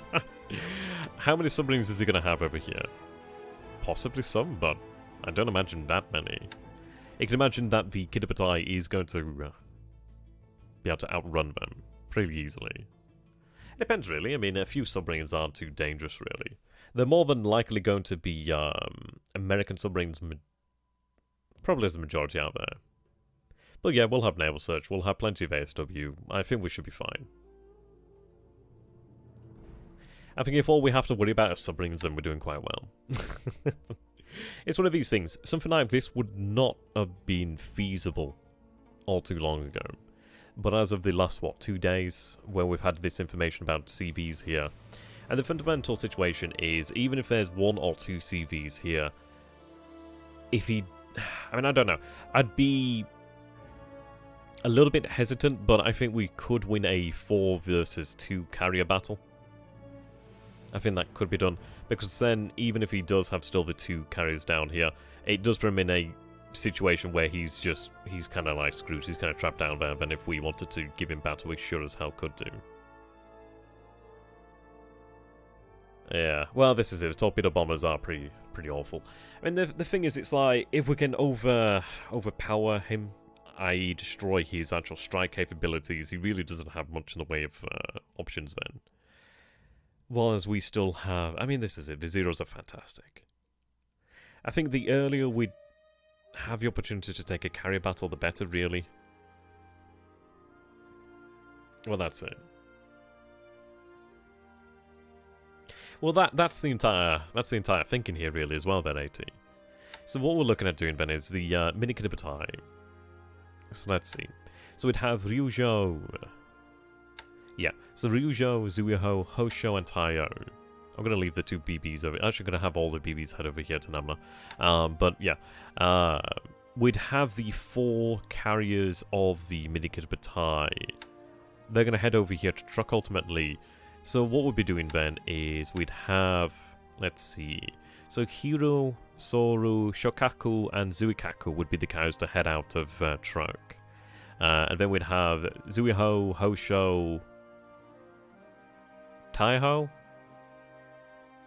I forgot the name of the other carrier. Taiyo, Hosho, Zuiho, Shoho? No, Shoho is in Japan. I forgot the name of the one now. Yeah, Shoho's... What the hell is the name of the light carriers? I've just looked at them. Fuck. Hosho? Okay, Hosho and Zuiho. That's it. Yeah, speaking of Shoho as Hosho and Ho... Yeah, okay. Hosho, Zuiho, Taiyo... Fuck. I don't know, it doesn't matter. But yeah, we'd have the Kaga and Akagi, 2 CVLs, 2 CVEs. Obviously, Shoho could potentially be sent down here in the near future as well. So we'll still be looking at a force of about 6 carriers. Obviously, 2 fleet carriers, 2 light carriers, and 2 escort carriers. But yes, if he does decide to take battle, or at least he does decide to potentially raid the Coral Sea. I mean, my plan, well, to be honest, what I think he's doing at the moment is, we haven't had detection over him here. I'm going to have to reorganize these submarines. We haven't had any detection level over any of these submarines here at all as well, which is interesting. I think what he's doing is he might be heading to Sydney to then head north and potentially like hug the coastline. But yeah, I'd say it's most likely if he sees us raiding over here with the Kitabatai. The thing is as well, if he's going to see the Zuikaku, Shonkaku, Hio, and the other one, fuck, I've got a shocking short-term memory. But yeah, if he sees the actual Kitabatai carriers raiding over that way, he's going to be like, okay, well, the Kitabatai is no longer there. It makes sense that, I don't know, maybe I go raid the Coral Sea because there's no carrier response there. Whereas, bam, we have the carriers. Hio. I think we already have Hio, don't we? Oh, Hiru. I'm thinking of Hiru. Fuck. Am I? Yeah, Hiru's over here.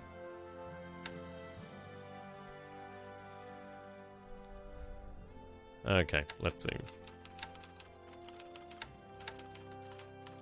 So we'll have Yunyo, well, Yunyo in 18 days, Hio on the 28th of May there.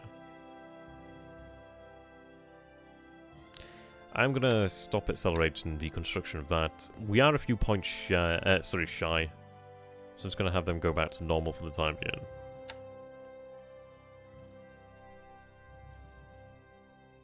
Yeah, that's what I mean, man.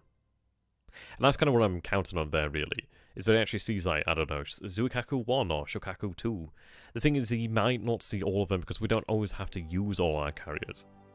At least all of the actual air wings. So I'm going to kind of rely on that. It's unlikely that I'll be able to really get a good idea of what we do have, as well if we are destroying things. Honestly, I think he'd do one of three things: stay in Wellington, 2 go to Sydney, 3 go to Perth and join the Brits. I mean, if he wants to head over here to the Dutch East Indies, it'd be interesting. I'm sure as hell it would be interesting. But if he wants to surrender the Pacific to us, then sure as hell I'm going to let him do it. But yeah, I think this is the most likely path. I think most likely, I mean, what I think in my opinion is he's going to probably head to Sydney, then head up Brisbane, head up all the way along the actual Aussie coastline, and then he might look towards, I don't know, he could have surface ships potentially covered by his carriers and then bombard Port Moresby. He could look to really try and cause us problems over here. But the thing is, that's great news, you know. That's great news. Now, if we take a look, we have a G3 squadron over here. There's a G3 squadron here. We have one at Luganville, the Careful Freeze. I'm going to look towards getting more fighters down here as well. We have another G4 squadron over here as well. So we could potentially bring, like, what, 90 plus naval bombers if we had to the area. A few fighters. I could bring more fighters as well, actually. And then obviously we'd be able to augment that strength by having the Kagi and Kaga and the MKB, so that gives us a decent punching power there. And the thing is, it's like the escort carriers, CVLs, whatever you want to call them, they've got zeros on now. So they are packing a punch. They really are packing a punch. And if all we have to do is just defeat his combat air patrol, then that works, you know what I mean? We'd be able to escort our own strike package in there, and he'd not be able to do a goddamn thing about it.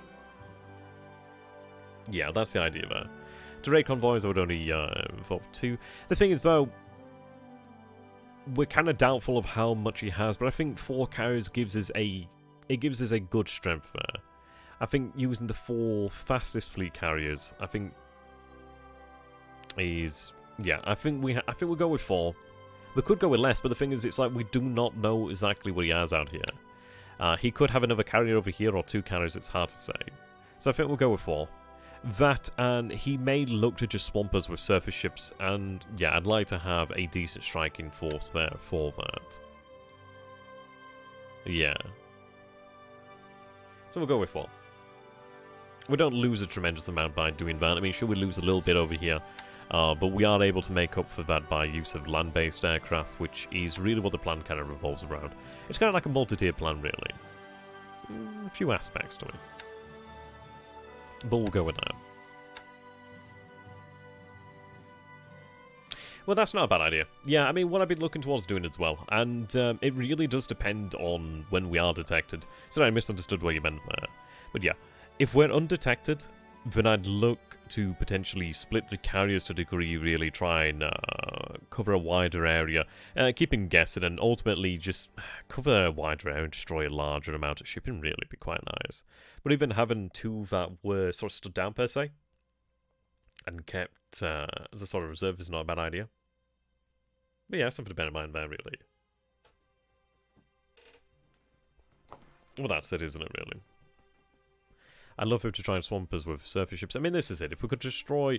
If he sent battleships at us, that'd be nice. It'd be nice to try and remove that bombardment capability that he could have, really. That'd be quite good. I mean, I did have the question, what was the purpose of the raid earlier? I suppose the purpose of the raid, really, is... I suppose, ultimately, to try and strike his logistics, really. Ultimately, about to replace that, but not in the short term, per se. And if we find something, I don't know, I'd absolutely love it if we could find something carrying aircraft, or just imagine if we find something carrying like the 1st Marine Division or something like that. Can you imagine if we found something like that? That would hurt. But yeah, tankers, oilers, just there is a lot of supply. There's a lot of supply. There's a lot of fuel. There's a lot of stuff that's going to be moving between here. We did have a signal intelligence report about something over here as well, so we know it's happening. Yeah, exactly. You can imagine just how much that would set him back there, really. But we want to really create a situation where, well, at the moment, his carriers are at Wellington. We don't know how long they've been there. They could have been potentially there a few days, or tomorrow. Yeah, or yesterday, sorry. You know what I mean? Obviously not yesterday, but the day before. So we don't know how long they've been there. So what we're trying to do here, then, really, is make the most of his... erstwhile decisions, I suppose you could call it. And if we can create a situation where he's like, I've got to do something. I've got to do something. If I don't do something, then he's just given us a victory on the play there. So it's interesting. It could create a situation where he's actually, I don't know, almost entrapping himself there. Well, almost like being entrapped, isn't it, really? Because then if he moves out to the Coral Sea, he could very well face destruction. And what I'm looking towards doing here, then, is really striking over logistics. And if we could force them into a carrier confrontation... Well, this is it, yeah. Now you start to come around to the plan here. And it's one of those where really there's not that much in the way of risk. If his carriers are down here, there's really not that much in the way of risk. Well, as if we move over here, normally we would not be able to do this. But because his carriers are down here, and at least if there's even 2 carriers down here, that's still 50% of his carrier forces down here, days away. Well, this is it, isn't it, really? Yeah, this is it. So let's assume 50% of the carriers are there, 50% of the carriers are there. I mean, I'd absolutely love it if more of the carriers were down here, because that would make this plan even better. The more carriers down here, the better, because then he gets it into his mind, like, okay, I've got 3 carriers, I've got 4 carriers, I've got, I don't know, how many carriers. I'm going to do this. Well, this is it, really. And I don't think we can win the campaign ultimately. I think the US will ultimately overpower us, but I think we can definitely sure as hell delay him considerably. And if we're able to actually hit these assets out here, that'd be really nice. Well, this is it as well, isn't it? I mean, if we hit the logistics that's over heading towards here, I mean, he probably still has logistics out here at Pearl and logistics out here, but it creates something of a void, doesn't it, really? Because then, if he takes fuel to different areas, he's not bringing new fuel in. He's just reallocating fuel that was already there, rather than like being able to increase the stockpiles there, really. Well, this is it, really, isn't it? It's like, to be honest, I was fucking beyond fucking shocked when he was actually at Wellington. It just doesn't make sense. It just really does not make sense as a real decision. I think he's definitely looking to raid here. He's either looking to raid, or he's looking towards moving into the Dutch East Indies. I mean, there has been some conversations on, well, maybe now that he's spotted, maybe he'll be heading out. I mean, maybe. But it just seems ultimately pointless. Like, why would you go all the way... Why would you make such an effort to go from Pearl Harbor all the way down to Wellington and then like, go home the first time spotted? It's like, okay. Oh, dear.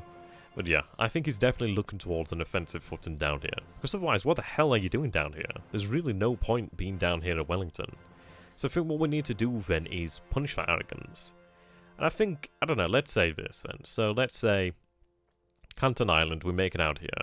We're then operating out in these waters over here. We're then moving to actually intercept the shipping lanes. We'd intercept it roughly, probably around midway there. So let's say that we actually managed to get to this area undetected. Holy shit. He's fucked. Kinda. And then if we have Shoho over here.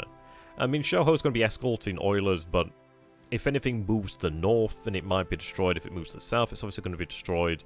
If it tries to move back, we can catch it. If it moves to Pearl Harbor, we might be able to catch it. We're going to have a few submarines around here as well, which is going to be quite nice. But yeah, we're going to try and create a situation for him that's intolerable, really. I mean, it's going to put on a lot of pressure. Because the thing is, let's say the scenario is he just sits in Wellington. Well, then he surrendered everything to us. I don't know, Pirate. I think it's one of those of where it might be worthwhile doing, but I just think it's too cautious, really. It's one of those of, let's take a look then. So, truck to, let's say Midway is 55 hexes. To Canton Island is 59 hexes.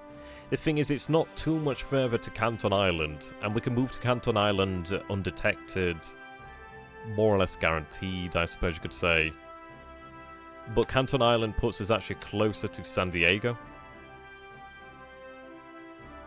roughly, which is 106 hexes. I don't know, Midway might be slightly closer, but we'll have to check that, see how that looks.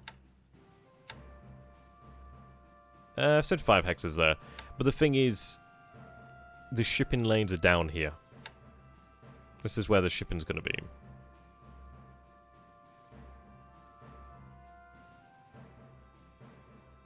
I don't know if he has something up north, I'd be kind of surprised. We do have H6K4s operating out from Midway as well, which gives us some flexibility, I suppose you could say.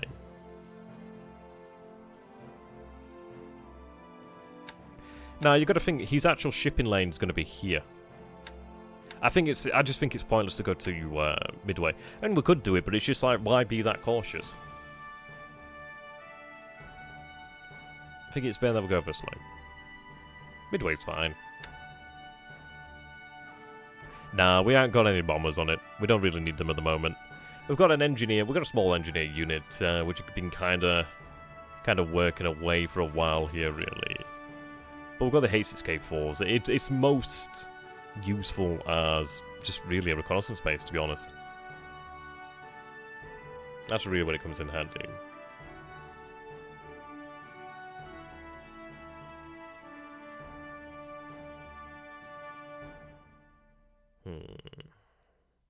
Yeah, element of surprise. That's really what I'm looking for, really.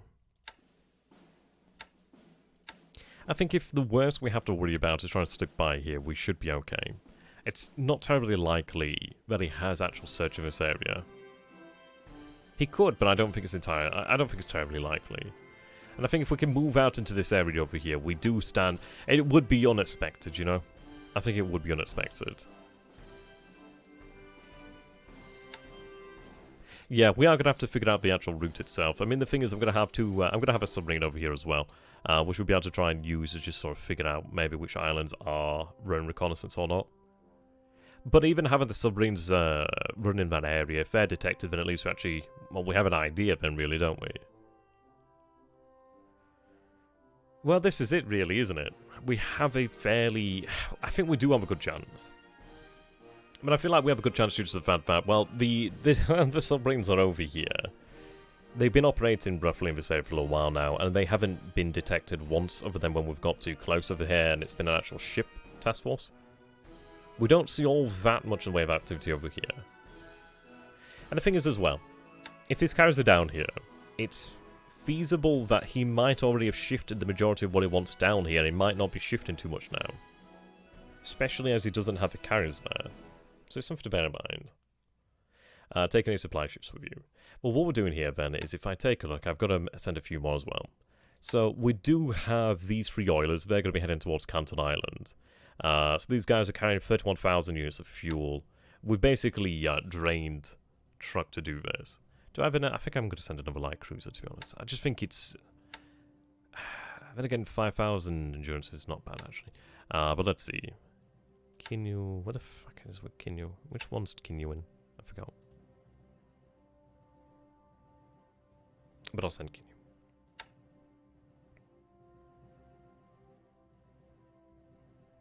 Oh, I took it from that bloody one, didn't I? Yeah, I'm thinking, oh, yeah, that looks like a good guy. Yeah, no wonder.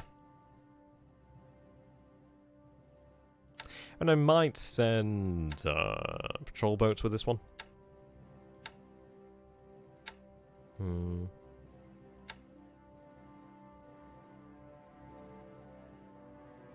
Yeah, that too. He sucked a lot of fuel out of the Dutch East Indies and into Australia, so he might have a comfortable amount, really. That's something to bear in mind.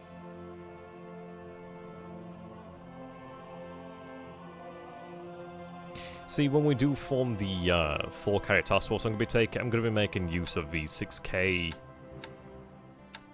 Hata Shoru, whatever. Hata Shoraru. Hatsuharu class of destroyers there. The reason being they have that 6,000 godlike endurance. Yeah, I know, right? Oh, we've come a long way, haven't we? We've come a long way. Oh dear. Okay.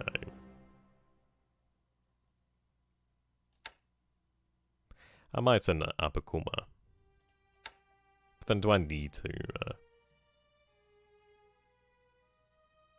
I think we'll send Abakuma. Hidachi, yeah. It's a shame because it's going to take a while. But apparently I just don't have... I don't know. See, I'd like to send a cruiser as they can actually carry an aircraft.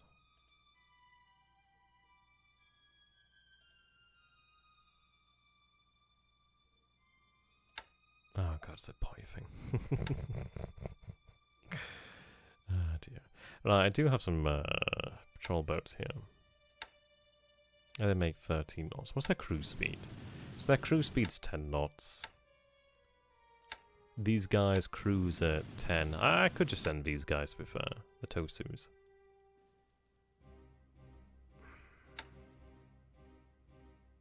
I do have you here.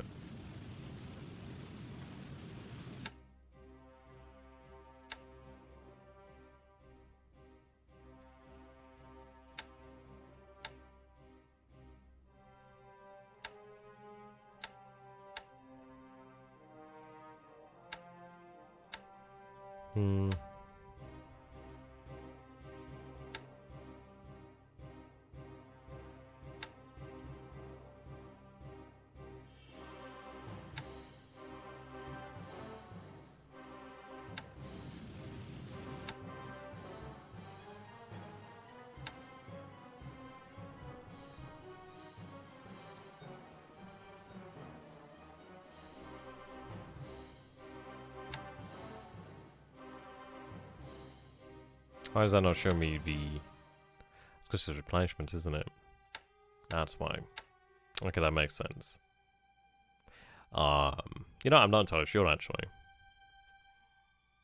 I really don't know.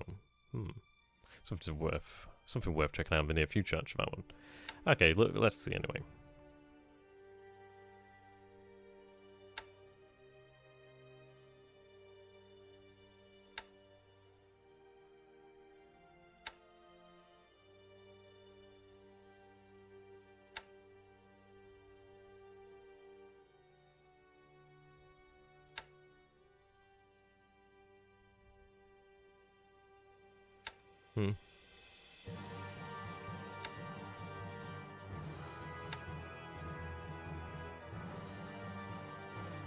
I might have her place aboard Abakuma.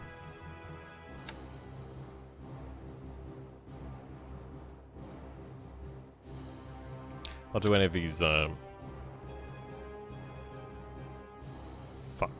Didn't mean to do that. That's something I'd have to sort out in the near future.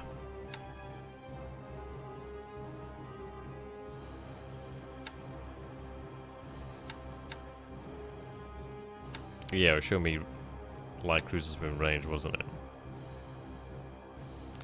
Fudge.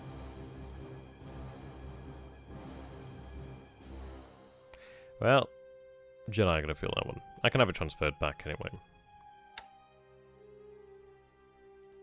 Fairness will probably have some, yeah, I'll transfer one of those aboard anyway.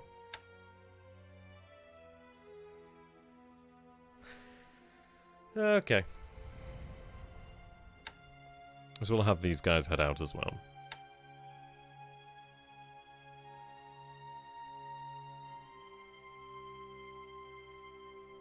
I don't know if these guys will go the full distance as well. And the good news is I'm gonna try to get the actual carriers as far as I can, and then refuel them. If I could refuel them at like Canton area, or like a little further back, and that'd be quite nice. Yeah. Yeah, we'll take a look at this then with the actual ships then. So let's see. Ship list. Oops.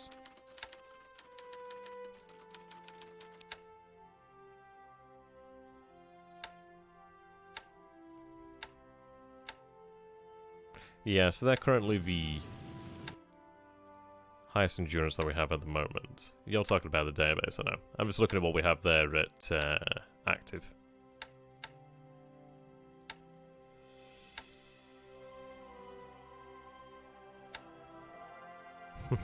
That thing's so big. I think, is that the carrier? I think it is, isn't it? The free. That's cool.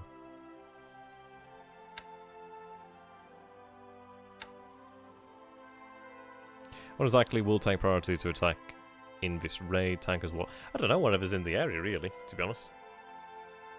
I mean, obviously, Warship says it's a thing that could hurt us, but yeah, it's whatever's in the area. It's all free game, really. Free real estate, you could say.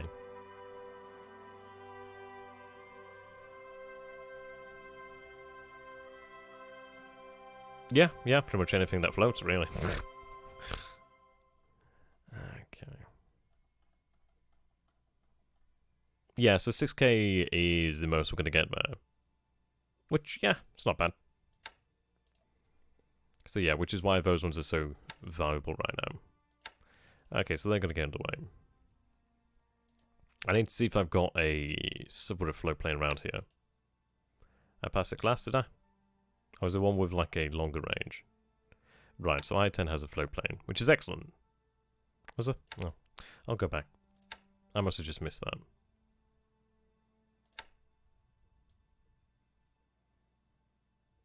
Oh, yeah, I did actually. Ah, well spotted. Clever clogs. Ooh, nice.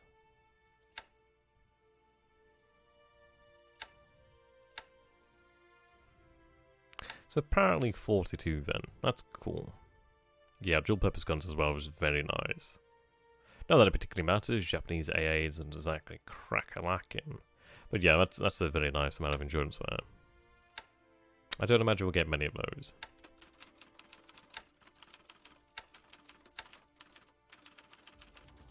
I don't even know why, because I don't even recognise the names, you know.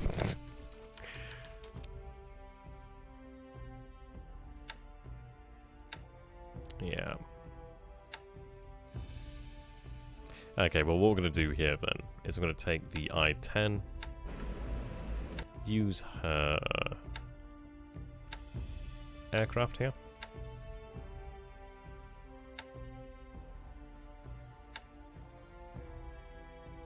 And she's going to run reconnaissance over Wellington here. So ideally, we'll know.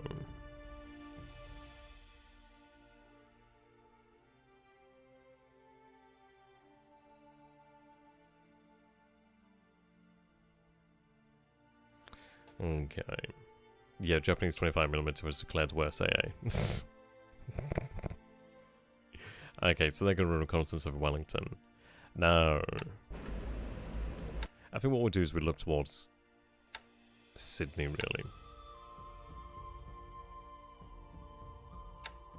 I think that's the most likely. If she's going to head anywhere, she'd be heading towards Sydney, really. Right, so we need to patrol around this area here.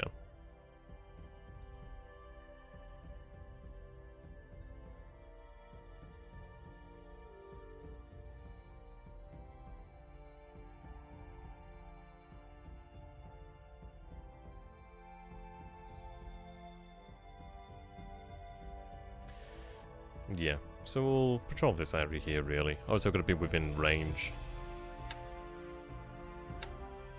I was looking its name.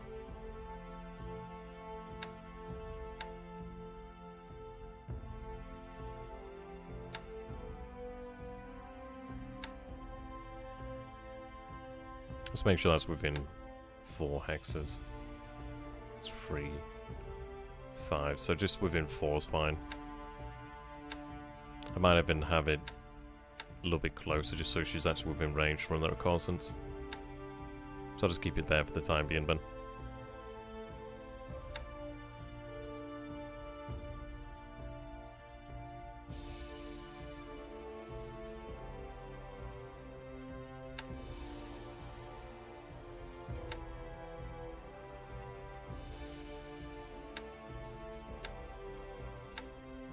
Why isn't 6 working?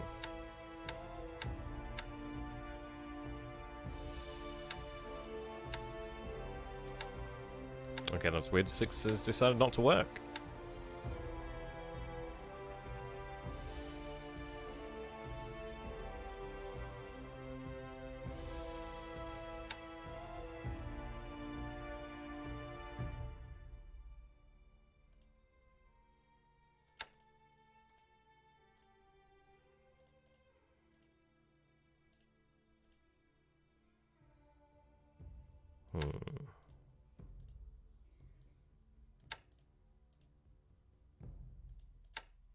We're really looking to see if these submarines do get picked up, actually. Need to see if there's any detection level over them.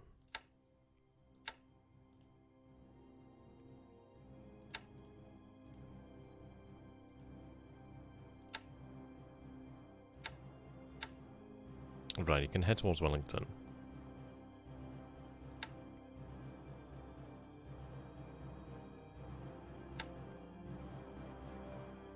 Okay.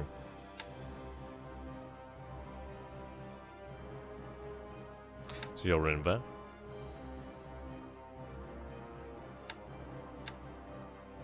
Okay.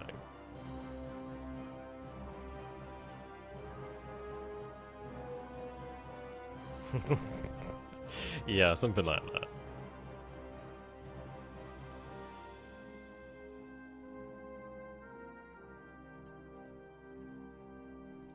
Okay, so that's that sorted there.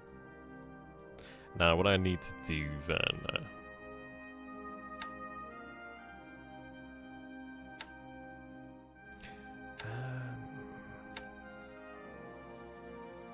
so I can't have BBs in there. Can I have it as a transport? Would that allow me to put BBs in there? Yeah, now we're talking. That's a hell of an ass call. Right, so that's going to head there to Namla. Okay, they're going to move out. Auto disband when done. Okay, that's fine. So we're going to have a decent number of ASW assets over there. These guys are going to be running the naval attack once again. I'm going to let these guys just rest a little bit. We're going to see what we need to fly back on board as well, actually. So I'm going to do that really. I don't know, I'll decide in the following turn, really. Let's see.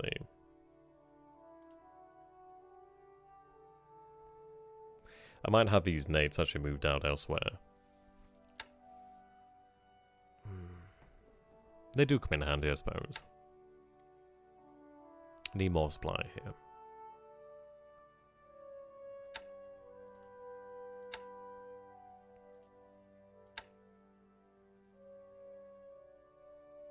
Right. I'm going to have these guys actually move to Kendari.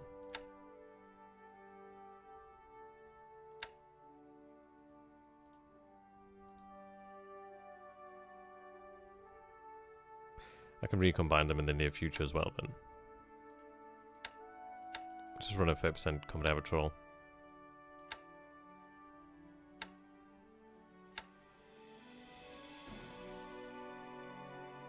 I'm going to quickly set the game, because the game seems to be being a bit weird here at the moment. So just have a save, just in case.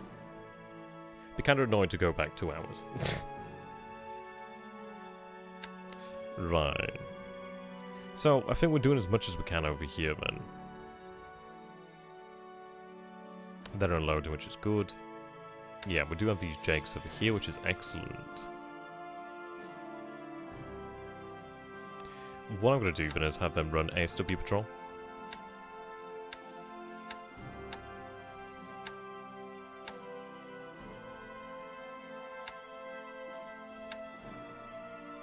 That's good news. We do have a aviation unit over here as well, which is great. There we go. Right.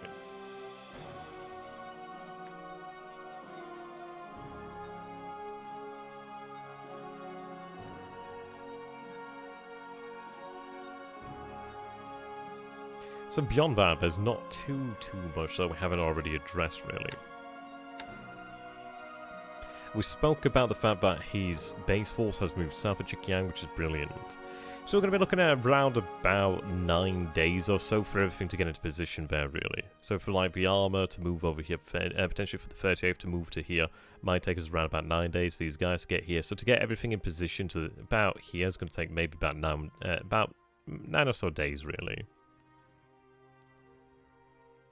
What we're going to be looking towards doing then is really trying to force this here at Hengyang. I mean, if we take a look at the actual road networks, this is where things come into play. So let's see.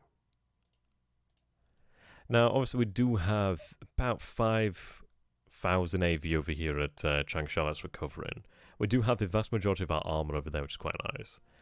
We have the 3 divisions and the brigade currently marching this way. What we're kind of hoping on then is we do have a division and a headquarters already here. We have the 38th division and I don't know, maybe some additional artillery, but we have 2 tank regiments down here. There's a armored reconnaissance unit over here as well. So what we're trying to do then is actually gather them over here there. So if we can gather, I don't know, let's say 4 divisions and a brigade, maybe 5 divisions and a brigade, all the armor there, then what we'd like to do is try and force the attack at Hengyang. How you doing there, Hewlett? Oh, we've got a Grigsby's game. That's a rare sight on Twitch. But yeah, welcome. How you doing there, my friend? This is indeed the play-by-email game, but I'm playing against the historical gamer. You can, yeah, say play-by-email. It's one that we started it in September as of last year. I think you're much there for the follow. You can see both sides as well, so if you check out the historical gamer on YouTube, you'll be able to see his point of view, and you can see my point of view on YouTube at XTRG as well. It's a really interesting game so far. A lot of cool things going on. We're just discussing here really our plans in China at this moment in time. Oh man, it's not so bad. The best way is, in my opinion, is just watch the streams. I know that sounds like kind of one-sided, but it's a good place. Like, you can ask questions, and if I'm the one making a mistake, at least you can learn from them, really. Okay. So we have the 104th Division here. And we should benefit as well from the other headquarters at Wuchang and at Changsha, which is going to be great. So yeah, these guys are going to take a few days. We'll have a 12th, 15th, 6th, and then the 4th Brigade there.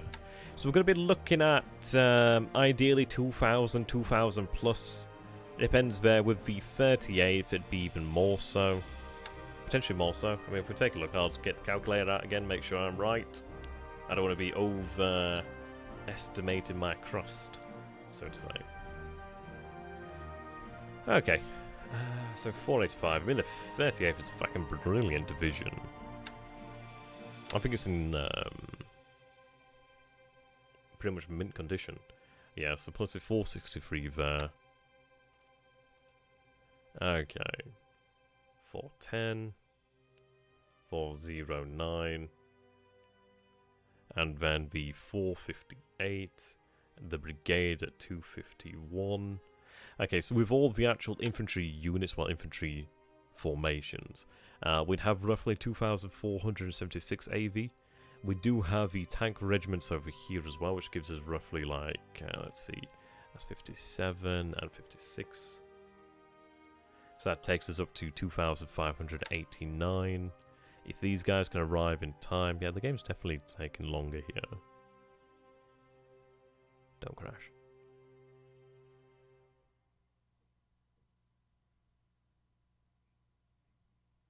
Don't you do it. Don't you do it.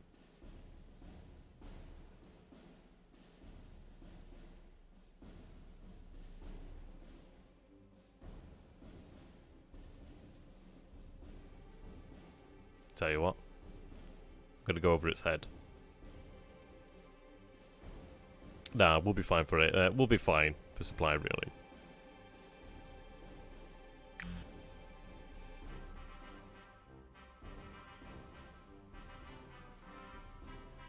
fudge knows why that's been like that.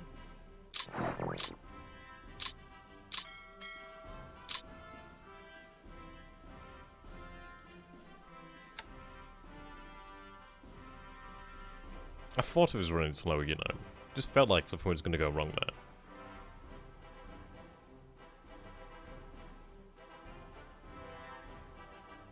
What the? Oh.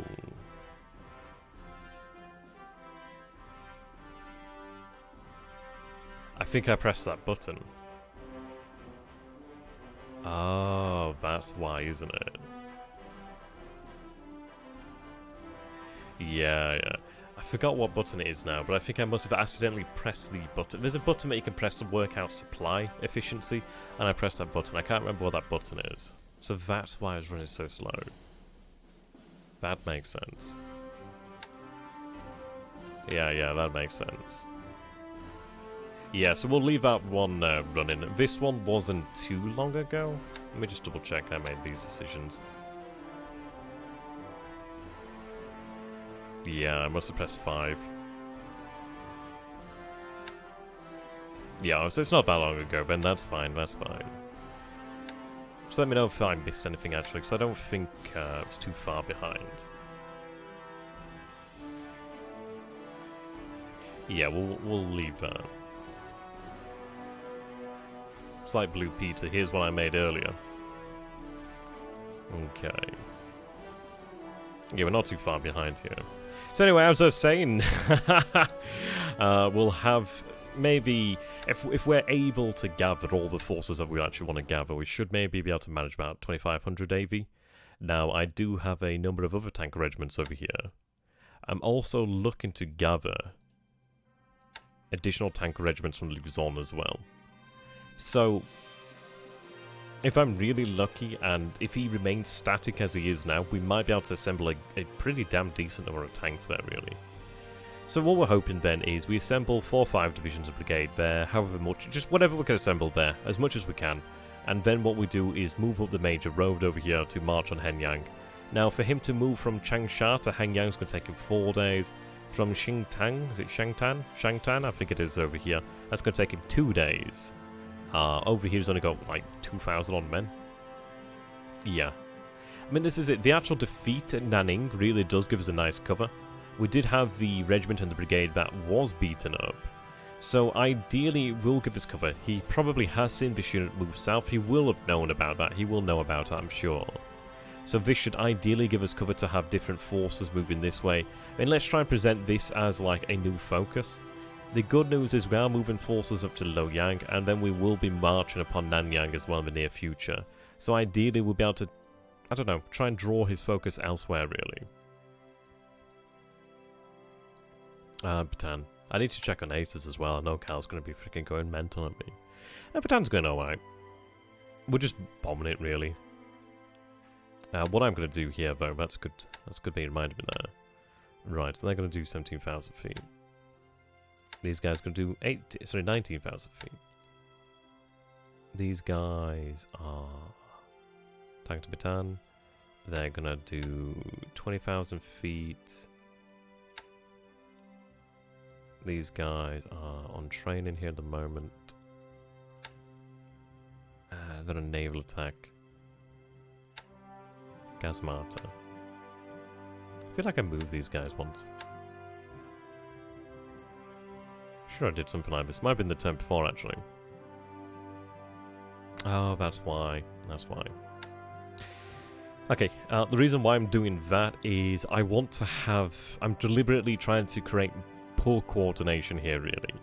The reason for that is if there's like 5 attacks or a few attacks, then ideally he'll have to fire flak each time, really. So I'm trying to like increase the amount of flak he's burning there. Kagayan, well, I'm going to have forces being sent out this way. If I take a look over here at Kutabaru. Right, better unload in the 21st Division. Unload the 21st Division. And a bunch of supply there as well. Now, I do have this Surface Combatant Force over here, which is nice. I do have this here. So what I'm going to do then... 21st Division there. I'm going to have the 91st Naval Guard loaded. I could take some supply with them, probably a good idea. So pick up the unit. Oh no, not that one. Load. Can't dock at the moment. But right, okay. 91st, load, verify. Bada bing, bada boom. What do they cruise at? 18. To be honest, I think they might cruise faster than the actual destroyer, perhaps. We'll take a look. Technically, yes.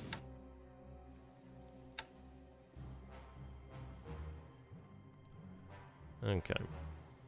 I am going to give it a decent cover force as well, actually. So I can use that to really dominate the Sulu Sea as well. Ah, where's Panam? Right. So they're going to load up. I'm going to have them make... Well, if he takes this base back from me, then I'll have to land there. But we'll have him land that way anyway. So head towards Balfour. No, that's fine. Direct. Okay. What are your plans with Burma? Waiting for things to fall, then sending reinforcements there? Yeah, pretty much. Pretty much. Let's see. Do I have the 21st Division here yet? Yes. Elements of the 21st Division are here, which is brilliant. So I'm going to have them go to strategic mode and begin to move to Johor Bahru. There we go. Pan American. Get over here. Yeah. What I'm going to do then is I'm going to have a Naval Guard unit loaded up, and if we have to retake that base, I'll retake that. But I'm going to use that and take these, and take these. Like, I've left this area way too long. This has really been on the back burner for much, much too long. So what I'm going to do here then is have that Naval Guard unit take these bases. I'll have probably a second Naval Guard unit committed to this area as well. And then we're going to clean up shop in the Philippines. I'm going to do that. Right, additional artillery is on its way, which is good. Okay. In regards to Burma, he did beat up on the 2nd RTA Division. I mean, that was actually misfortunate. He moved significantly faster than I expected, and we had them in the wrong movement mode. But now they have been causing him some ruckus, which is good to see. They are closing on their actual destination. The good news is we do have a... we have the 1st RTA and we have the RTA Cavalry Division at Chiang Mai. So the good news is, if he actually does move onto Burma, well, sorry, onto Thailand proper, he is going to suffer for that. And I'm more than willing to let him suffer for that. So yeah, as far as I'm concerned, if he wants to waste his time further, I'm going to allow him to do that. Well, the thing is, with Nanning, we didn't actually see the movement indicator. That was the issue there. If I'd have seen the movement indicator, I would not have attacked.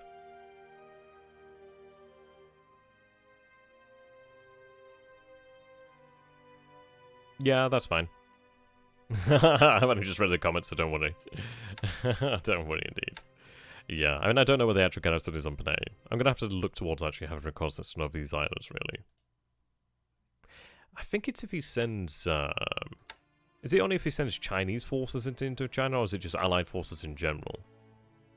We'll see there. I'm hoping we might be able to go to Admiral Mine. The terrain there is jungle, so that's a ×2. Is everyone actually done yet? No. Might be kind of lost to us at this point. I mean, I'd like Port Blair. It's just trying to grab it at the time being, really. From the at the time being. Alright. Now, I'm going to wait until tomorrow, until we have a few more zeros over here. I mean, the thing is, we can have another, like, 8 zeros, so I'm going to wait till we have another 8 zeros. These guys have low fatigue. The aircraft have low fatigue as well, so I'm going to take this opportunity to rest them yet further. These guys, 3070. Yeah, a few in reserve here as well. I might increase that just to slightly higher and reduce the actual altitude to about 20,000 feet perhaps. In fact, I'm going to take this and I'm going to divide the unit. The reason is I just want to have a varied cap. Just in case it comes here to bomb. Well, yeah, I mean, if there's nothing there, then I'd use paratroopers. We'll see there. Just obviously need to run reconnaissance over in the near future, really. max 15 hexes. Yeah, we'll take a look at him in the near future, really. What I'm looking towards doing here, then, is I just need to demolish his actual air power. So I'm going to wait until tomorrow until we have more zeros, and then we'll begin running the actual bombing campaign against Rangoon again. Once we have the numbers there. Now, let's see. K59 Teresa's. Teresa's, what are you going to say? Fuck me, Yokosuka's taking us. Oh no, that's actual Yokosuka second, right. Have you just arrived?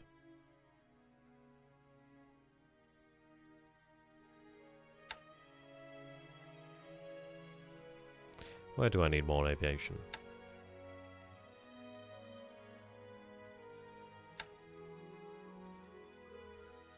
Over here probably be a good idea.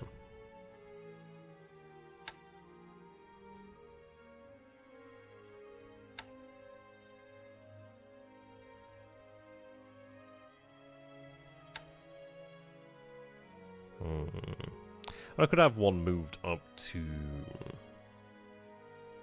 Let's see.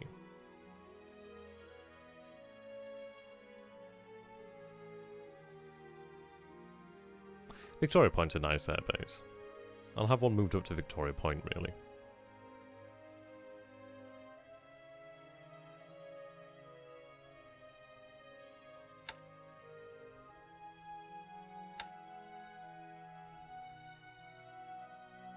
Luckily there's a base right next door. I think it's probably a secondary road there, but that's fine. Yeah, major to secondary road, but it'll not take that long. So I'll have them move out there, then they can move to Victoria Point. Then at least I can start running, I don't know, some sort of patrols out this way. Yeah. That's what I'm going to do there, really. I'm just trying to amass as many zeros as I can, and then we'll go in there. Sweep with the zeros, escort with the 43s, really.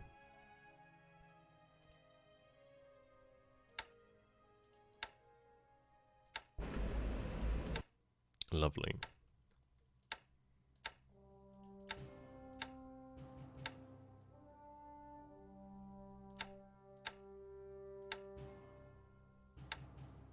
In fact, I'm gonna have her...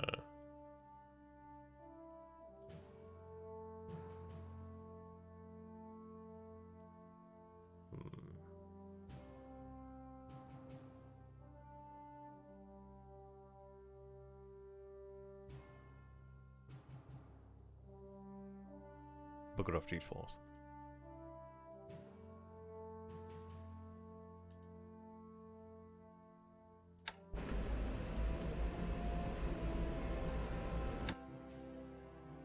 Suppose it wouldn't hurt too terribly much to have a submarine in this area. Might be worthwhile just protect Johor Bahru, to be honest.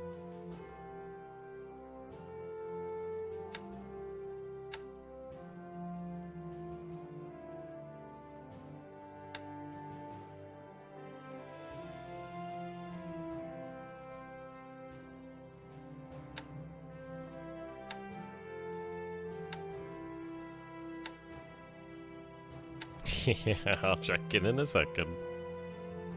I hope you guys are keeping track of who's an ace and who's not, because I'm definitely not.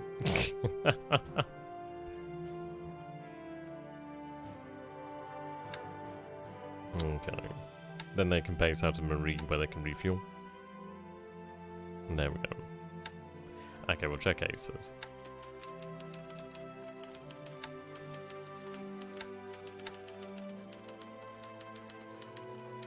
So Sada, I could assume that these guys might be the new Ryujo, Sunagashi. I think he's new. No, he's not new. I don't think he's new. There you go. Unfortunately, it was KIA. That's a shame.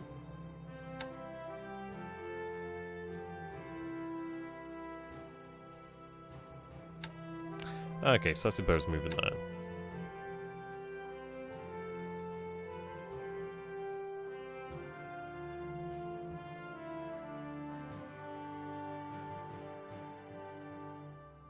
Right, they're moving Maizuru. Okay. So these guys have now arrived at Singapore, which is good news. I need more engineers. We need a couple more engineer regiments, to be honest. So what we're going to do then is obviously just wait until we have additional engineer regiments. And ideally, if I could grab a... I mean, we do have another division on its way, but if I could grab another division as well, that'd be quite handy. I think what I'd like to do is have the 38th participate for the Battle of Henyang, in the Battle of Henyang. And then once Henyang is ideally taken, have the 38th brought back down to Canton and then moved over to Malaya, really. That'd be quite nice. Yeah, well, we lost a lot of aircraft in that, a lot of aircraft. Right, so if I take a look over here, what do I have?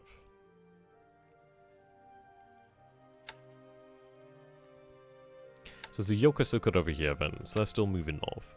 So I think the entire Yokosuka is now across in Indochina. Yes, they are. Awesome. Right, so they're moving across, which means... these guys can move across now.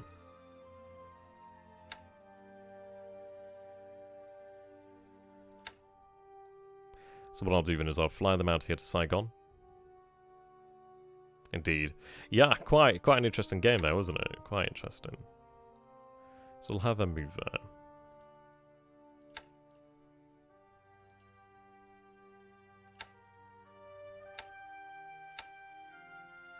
They could move further, but what I want to do is actually just keep in mind their fatigue.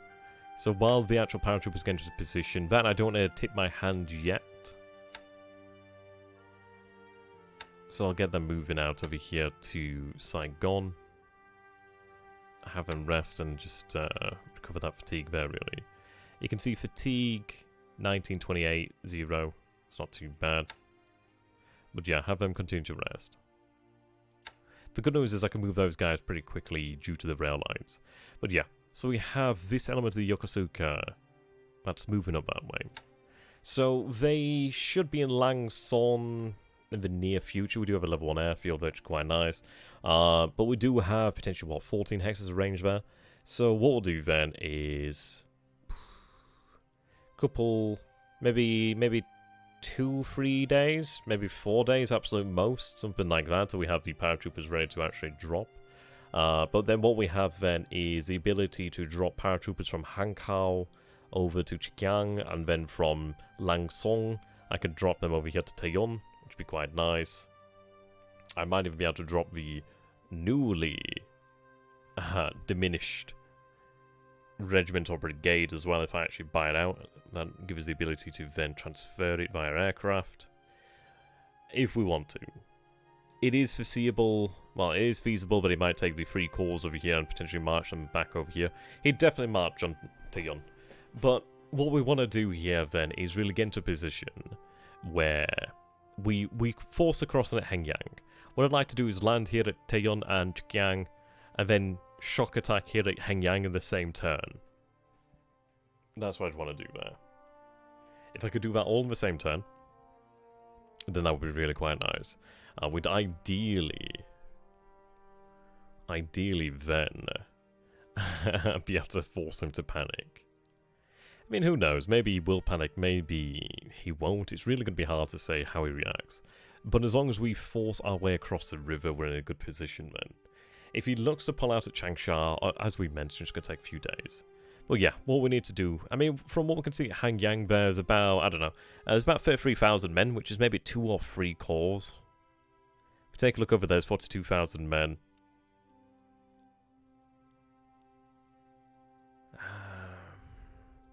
Well, this is it. I mean, I could transfer in additional infantry. I mean, these guys are marching back. I mean, this guy is already attached to the Southern Army, so he can actually already fly in, which is actually pretty fantastic. I am going to start having them prepare for Taeyong. I don't know if that could be detected. Ideally not.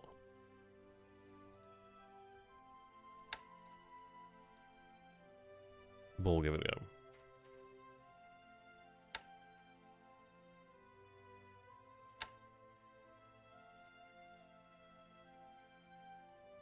There we go. These aircraft can transfer now. Oh no, they can't actually. They're still repairing. So they'll be ready tomorrow.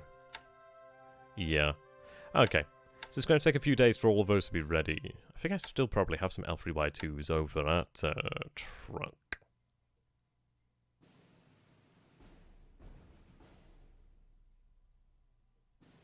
Hmm.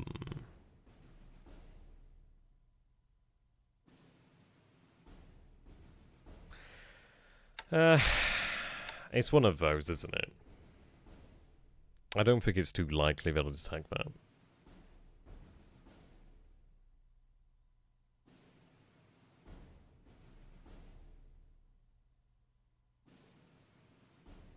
It's one of those, if he does, it's like, well, what's he gonna do? Because he's not that worried right now, you know.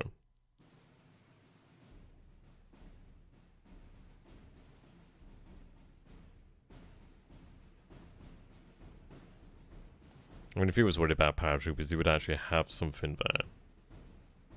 But he clearly does not feel. He just doesn't feel it.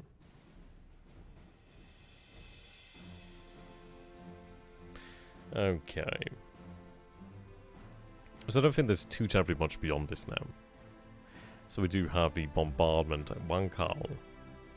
So they're going to head back to Shanghai, rearm.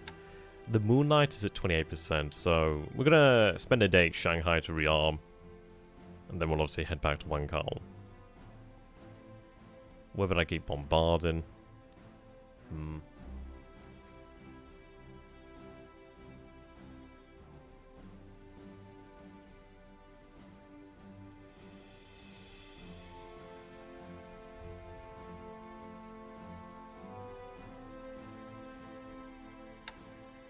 I suppose it keeps up the fatigue and disruption, etc. We'll see.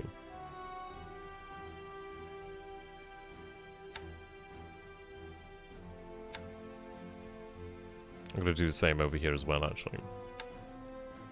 But I think we'll go for 3,000 feet.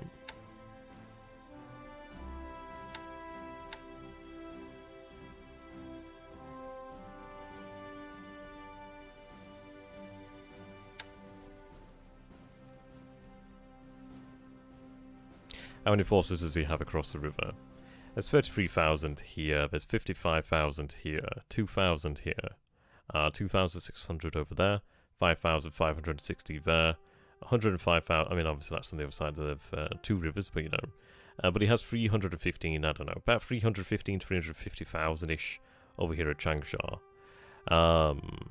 We'd manage to cross with, let's see, if we got everything across theoretically, there's like what, 50-odd thousand, shy 50-odd thousand there.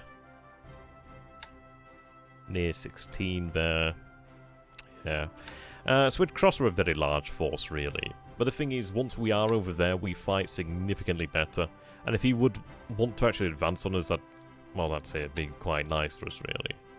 We'd have the firepower, but ultimately we'd actually have the armor. And the armor on clear terrain is a monster, which is quite nice. I mean, what I'd like to do is actually have the armor move up here very quickly. Yeah, if we can really build up enough assault value, which is what we wanted to do. If we could get like all the actual divisions assembled in the brigade and like all the armor, and we actually crossed all at once with a shock attack, we might potentially have a good shot at taking Hengyang. If he leaves the current garrison as is, then I think we could potentially have a good shot at it, really. That would be very nice. It would be fantastic. If we took Hengyang first shot, then that'd be brilliant. It'd be complete mind blow for him, really. But I mean, this is why I want to take Taeyun and Chikyang as well on that turn. Because then it's like, even if we don't take it the first turn really, first day, then we'd obviously attack it the day after, more than likely, where ideally we might be able to take it. But the thing is then, he would be shut down from moving along the rail lines here to Taeyun. Obviously we'd have Chikyang, so even if we was to turn this back over here, it'd have to shock attack to go back. So it'd be a rough situation for him. He also still has this secondary road over here. So he would still have this road bringing in supply. He'd still have this road bringing in supply over here, potentially. But would be able to reduce the amount of supply to a degree. Like, this area would suffer more than this area. This area still has a major road bringing it down here. But it does make it a little bit harder. And then obviously what I'd do is fly a unit over here first turn. And then what I'd look to do is probably fly a second unit. So then a second unit could march over here. The beautiful thing is we do have the major road. So I could even march it there and then march it up. Which would probably just, whatever works. If they could move over there quickly, that'd be excellent. He does have a few troops here. But we'd have to see what we could do. I could even have a unit march there, but I don't know. It depends. If I was able to take control of this area, that'd be nice. And this is it. Yeah, the paratroopers will be good. If they can do what we need them to do, that'd be fantastic. It would be really, really nice.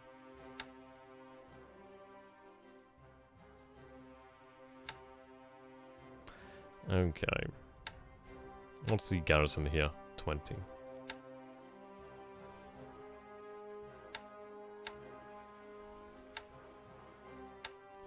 Right, what I am going to do then is try and trap this unit so it doesn't bloody escape.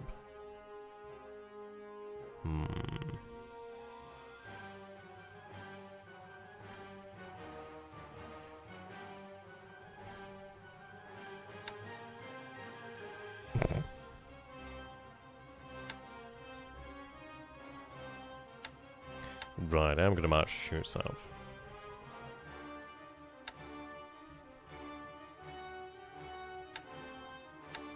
March this unit over here. I'm just going to try and prevent this unit from escaping us, really.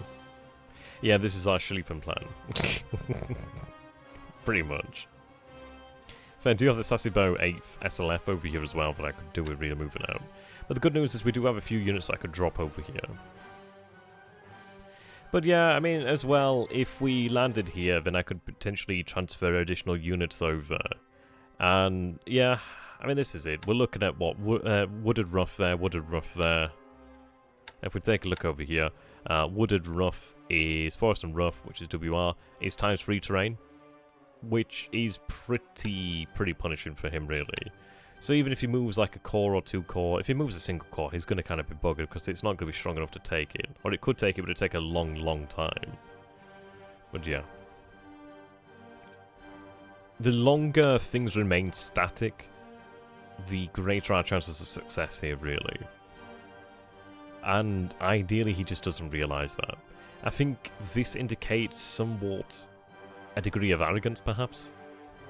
Potentially overconfidence in his plan here, really. I suppose you could say something of that nature, because it's like he wouldn't move a unit there if he was worried, in my opinion. I don't think he would do it. Because why would you do that? You know what I mean? You know, if you thought something was going to be gone, then you wouldn't do that. I mean, we know now with reconnaissance when he has additional aircraft over here at Chongqing. He has these assets over here as well.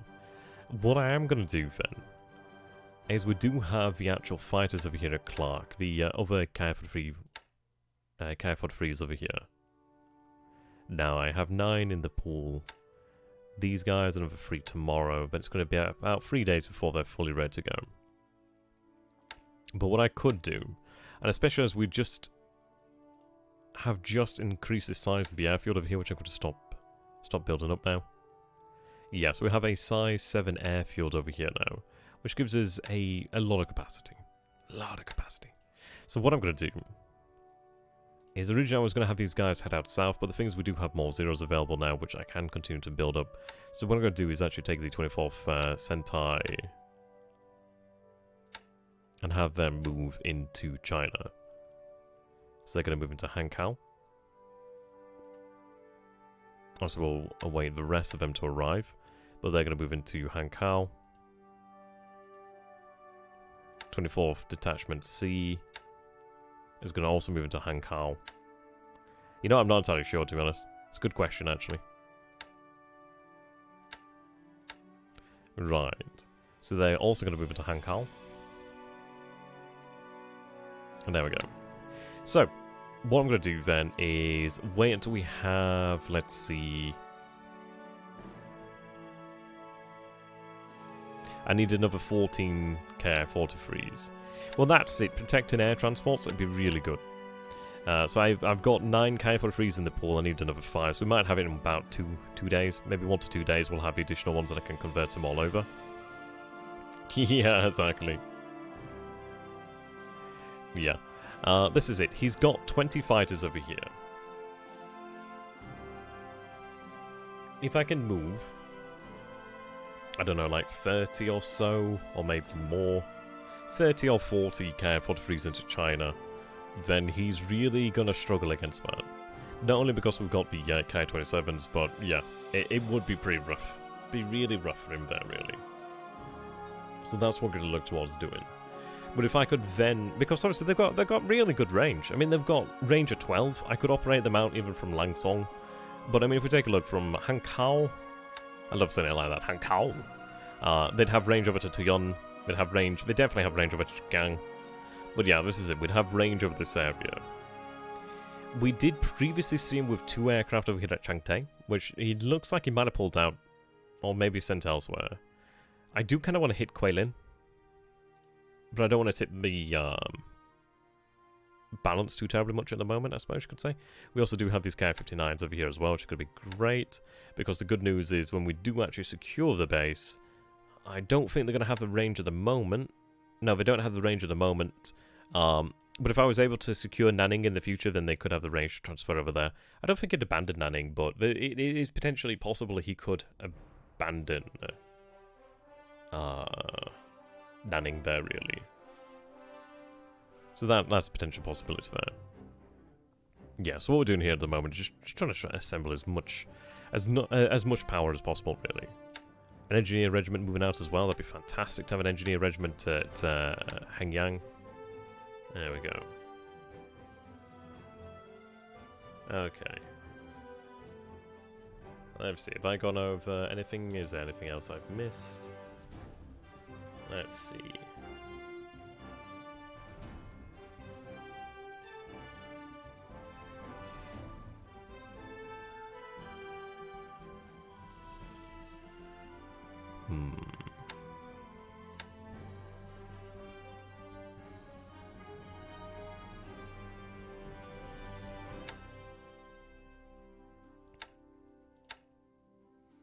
Right.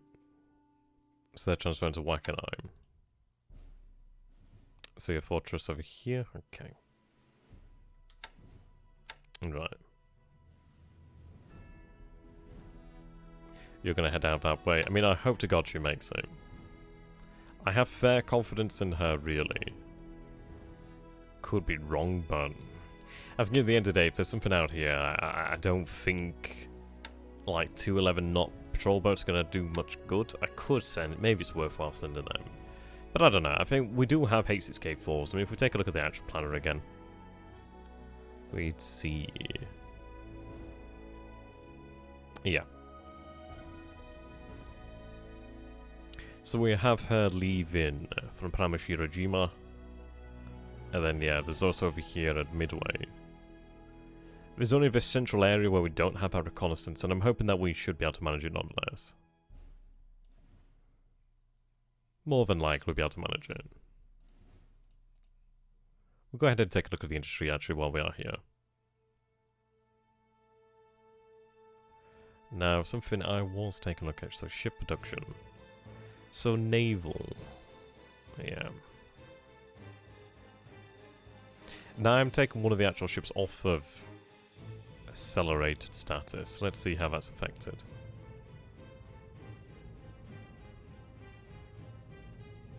Is that update? I don't think I've seen an actual change there, but we'll see how the change actually is reflected next turn. We are using more merchant production now, so we are accelerating more merchant regiment like CVs and etc. But we do have the points to do that, and we have a lot of points there. Okay.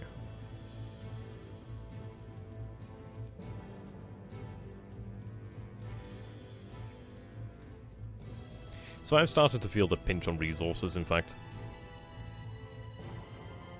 Like you can see from when we started the campaign, we have used a good few 100,000 tons of fuel there. It was a light carrier. That wasn't due to arrive for a while. The thing is, we'll have a Yunyo in about, like, I don't know, like, two plus weeks, so we'll be fine there. So yeah, resources are going up. We've had resources go up for the last few turns here. It's actually been quite a nice trend of resources up. We did obviously, well, that was quite some time ago. I mean, we had, like, a series of trends where it go down and up and down, but this seems quite good, actually, so far. Seems like it's really recovering again, which is good news. Obviously, supply and fuel we have been taken out of Japan. Obviously, we have soaked up a decent bit of fuel from Japan into the actual tankers and etc. What I'd like to do is, let's see. Yeah, there's additional tankers here.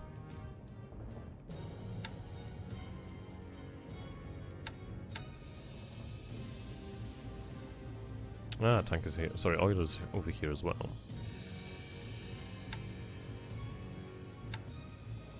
Right, so these guys can take fuel down to truck.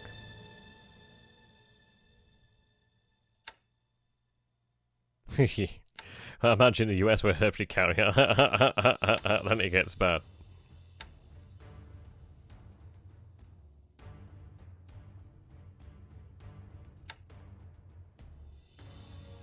Probably not a bad idea to have these oilers take on fuel. At least they'd have some really nice escorts, so I should take them out there. Right, so load fuel. It is a decent chunk of fuel, but I think we should be able to manage it. I want to make sure that we have as much fuel as possible, really, in the area. Especially if Shoho's going to be remaining here another day. But I think it's worthwhile. Right, you're moving into Tokyo. Right, additional fuel's moving out there.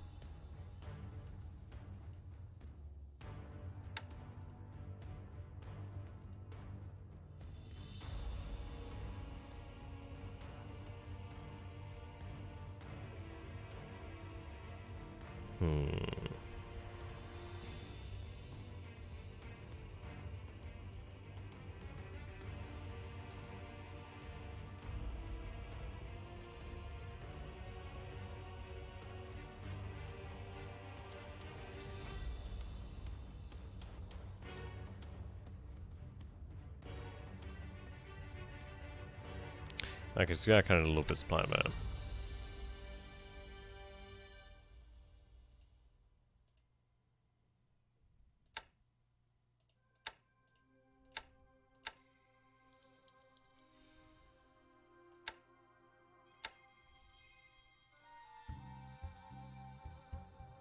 If the Yamatos go within range, holy fuck yes.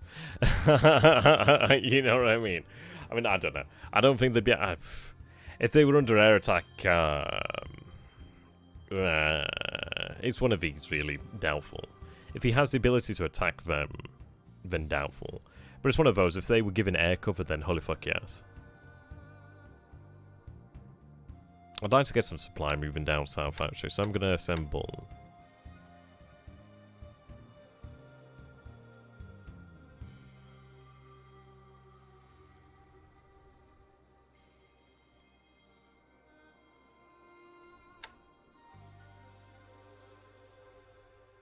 Well,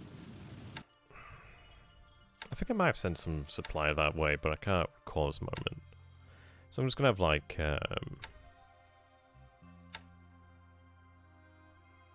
that set up. I might even have less than that. Yeah, Stormy Night with no moonlight. Sounds like a bloody romance, doesn't it? Less than that, but I'll make it a continuous supply.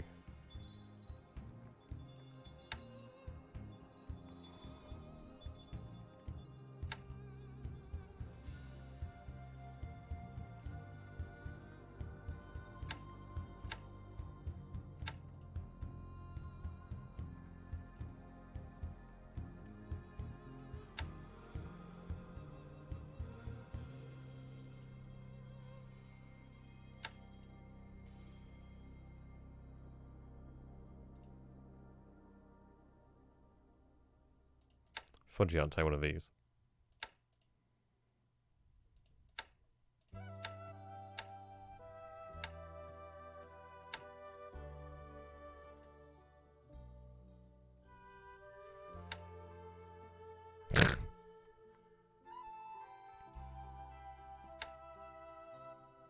Okay.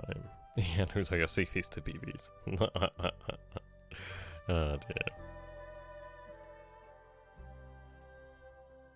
Right, so I think that is roughly all Melange's wrote there. Yeah, I don't think we have really much else to do here.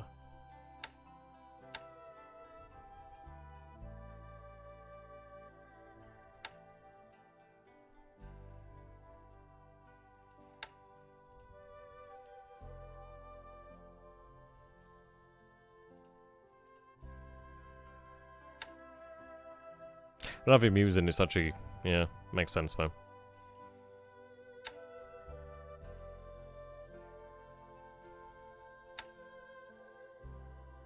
soon as you have infantry aboard, for the love of God.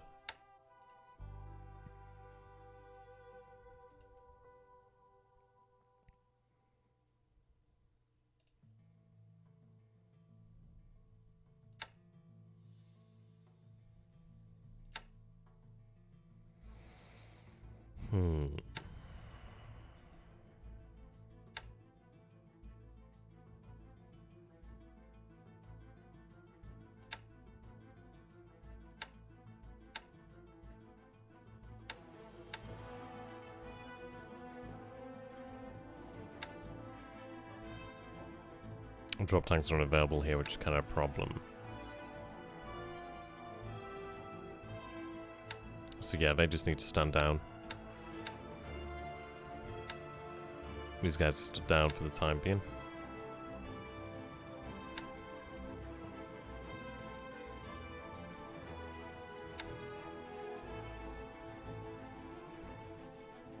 Just have them stood down until they can actually run drop tanks, and then we'll be okay.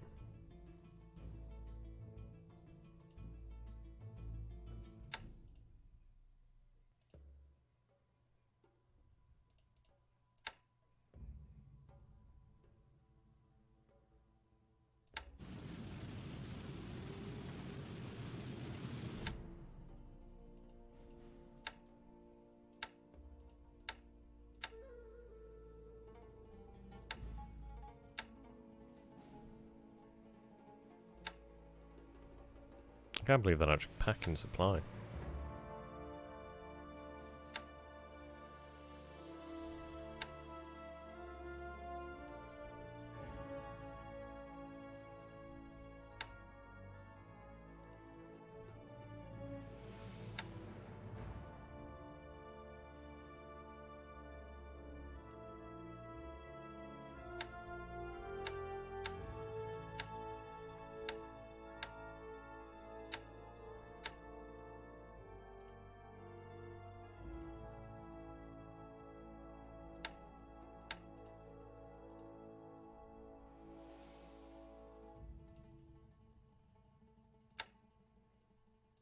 Right, that can move. Move the rest of it there to... I suppose it has to move up to Singora, really. Obviously then the third air division's down here, isn't it? Besides the map, what other mods do you have installed? I'd show... fuck it, I'm on the Japanese side. I can show the chat, can't I? But I can show the Stickid. Where the hell's it Stickid?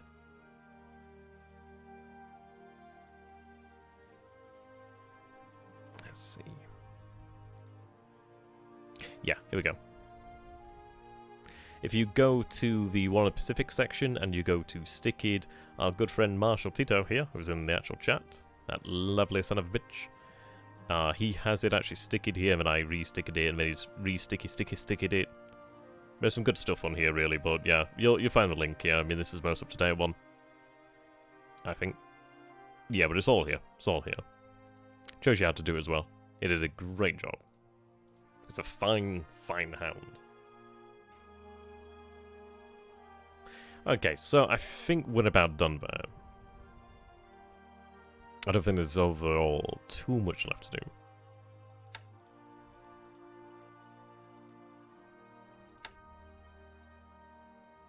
Alright, so they're unloading. You're loading troops. You're going to go ahead and take that base, which is good. You're unloading as well.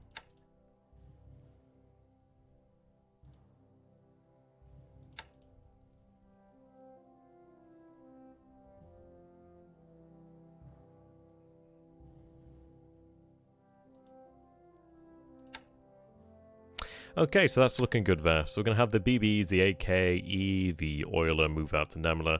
So all the BBs going to move out there. And then we're going to be able to basically run round the clock bombardments over here at Ambon. Supply situation here at Ambon isn't particularly superb. But I could move supply there if needed. But once we suppress his forces, he's not going to really have the ability to do much about it, really. I can fly supply in if needs be. So I could even have some supply, transports moved out from elsewhere. But we could definitely fly in if needs be. Okay, these guys, I did move down here to the Vow to run SW patrols, which is quite nice. They're pretty good for that. Right, D3A Vowels over here.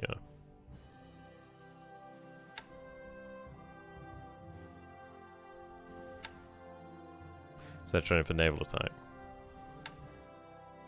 That's fine. It looks like it did move them over here. So what are we doing? We're hitting the airfield. I'm going to hit... Yeah, we're hitting the airfield. That's fine.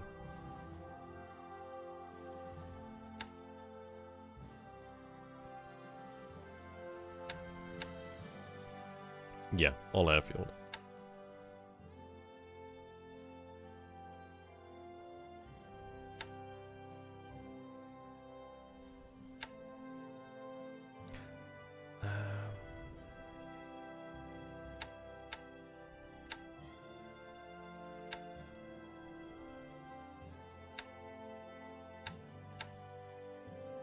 I'm going to try the same tactic over here then, see if we can increase the amount of actual...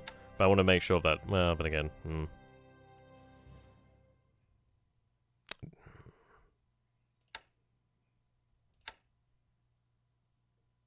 Yeah, we're fine. He doesn't have actual fighters in this area.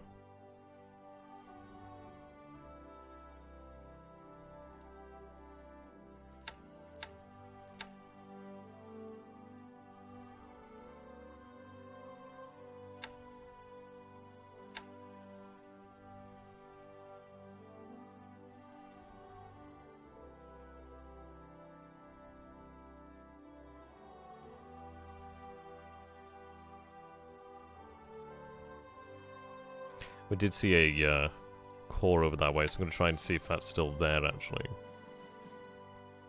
Yeah, I don't think he could move fighters in there, so we'll try that out, see how that goes, really. These guys making their way down the river.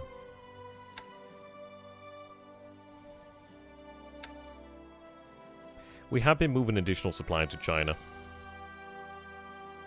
It's quite nice.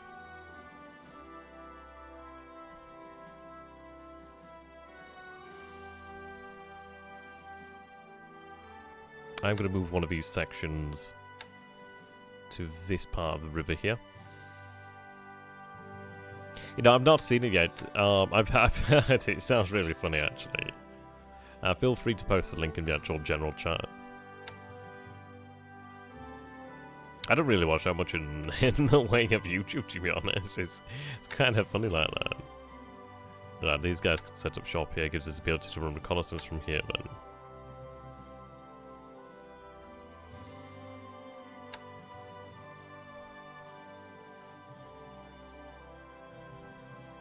You shouldn't be moving to Chengchao. Well, I'm glad I caught that.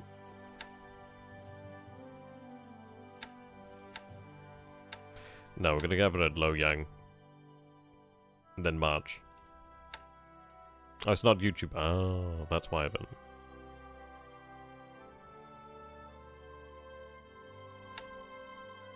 Right, take them a few days. They're moving at 50 miles per day, so it'll take them a few days to arrive over there. Like 3-4 days, something like that.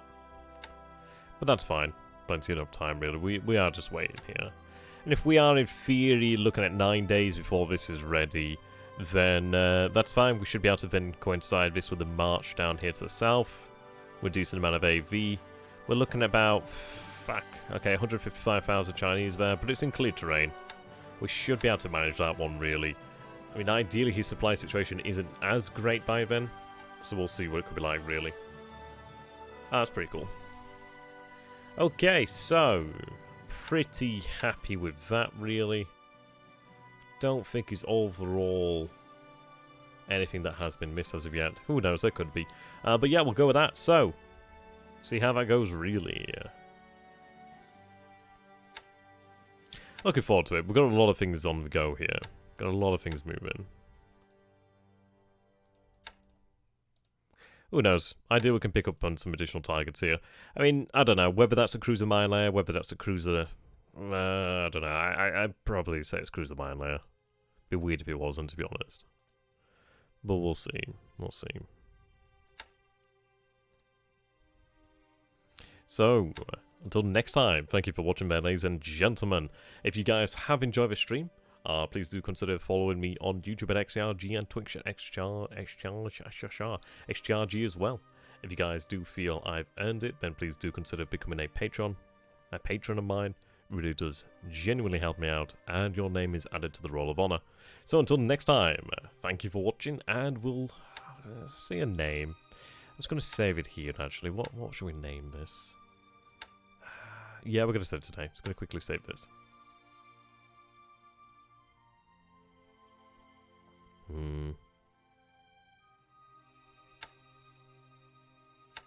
What do we go with? That's a question. Tick-tock goes the clock.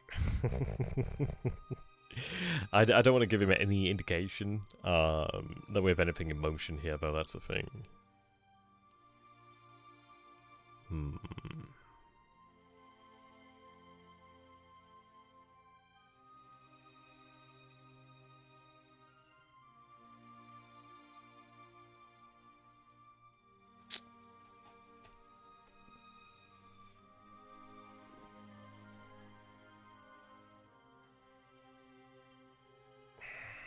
I think we'll go for Burma Raiders. Oh no, I know. Palembang Raiders. And then at least he's, I don't know. It's not the best name ever, but at least it's something. So there we go. Until next time, ladies and gentlemen. Have a beautiful evening. And an even better day. Goodbye for now. And as always, Tenno, Heika, Banzai.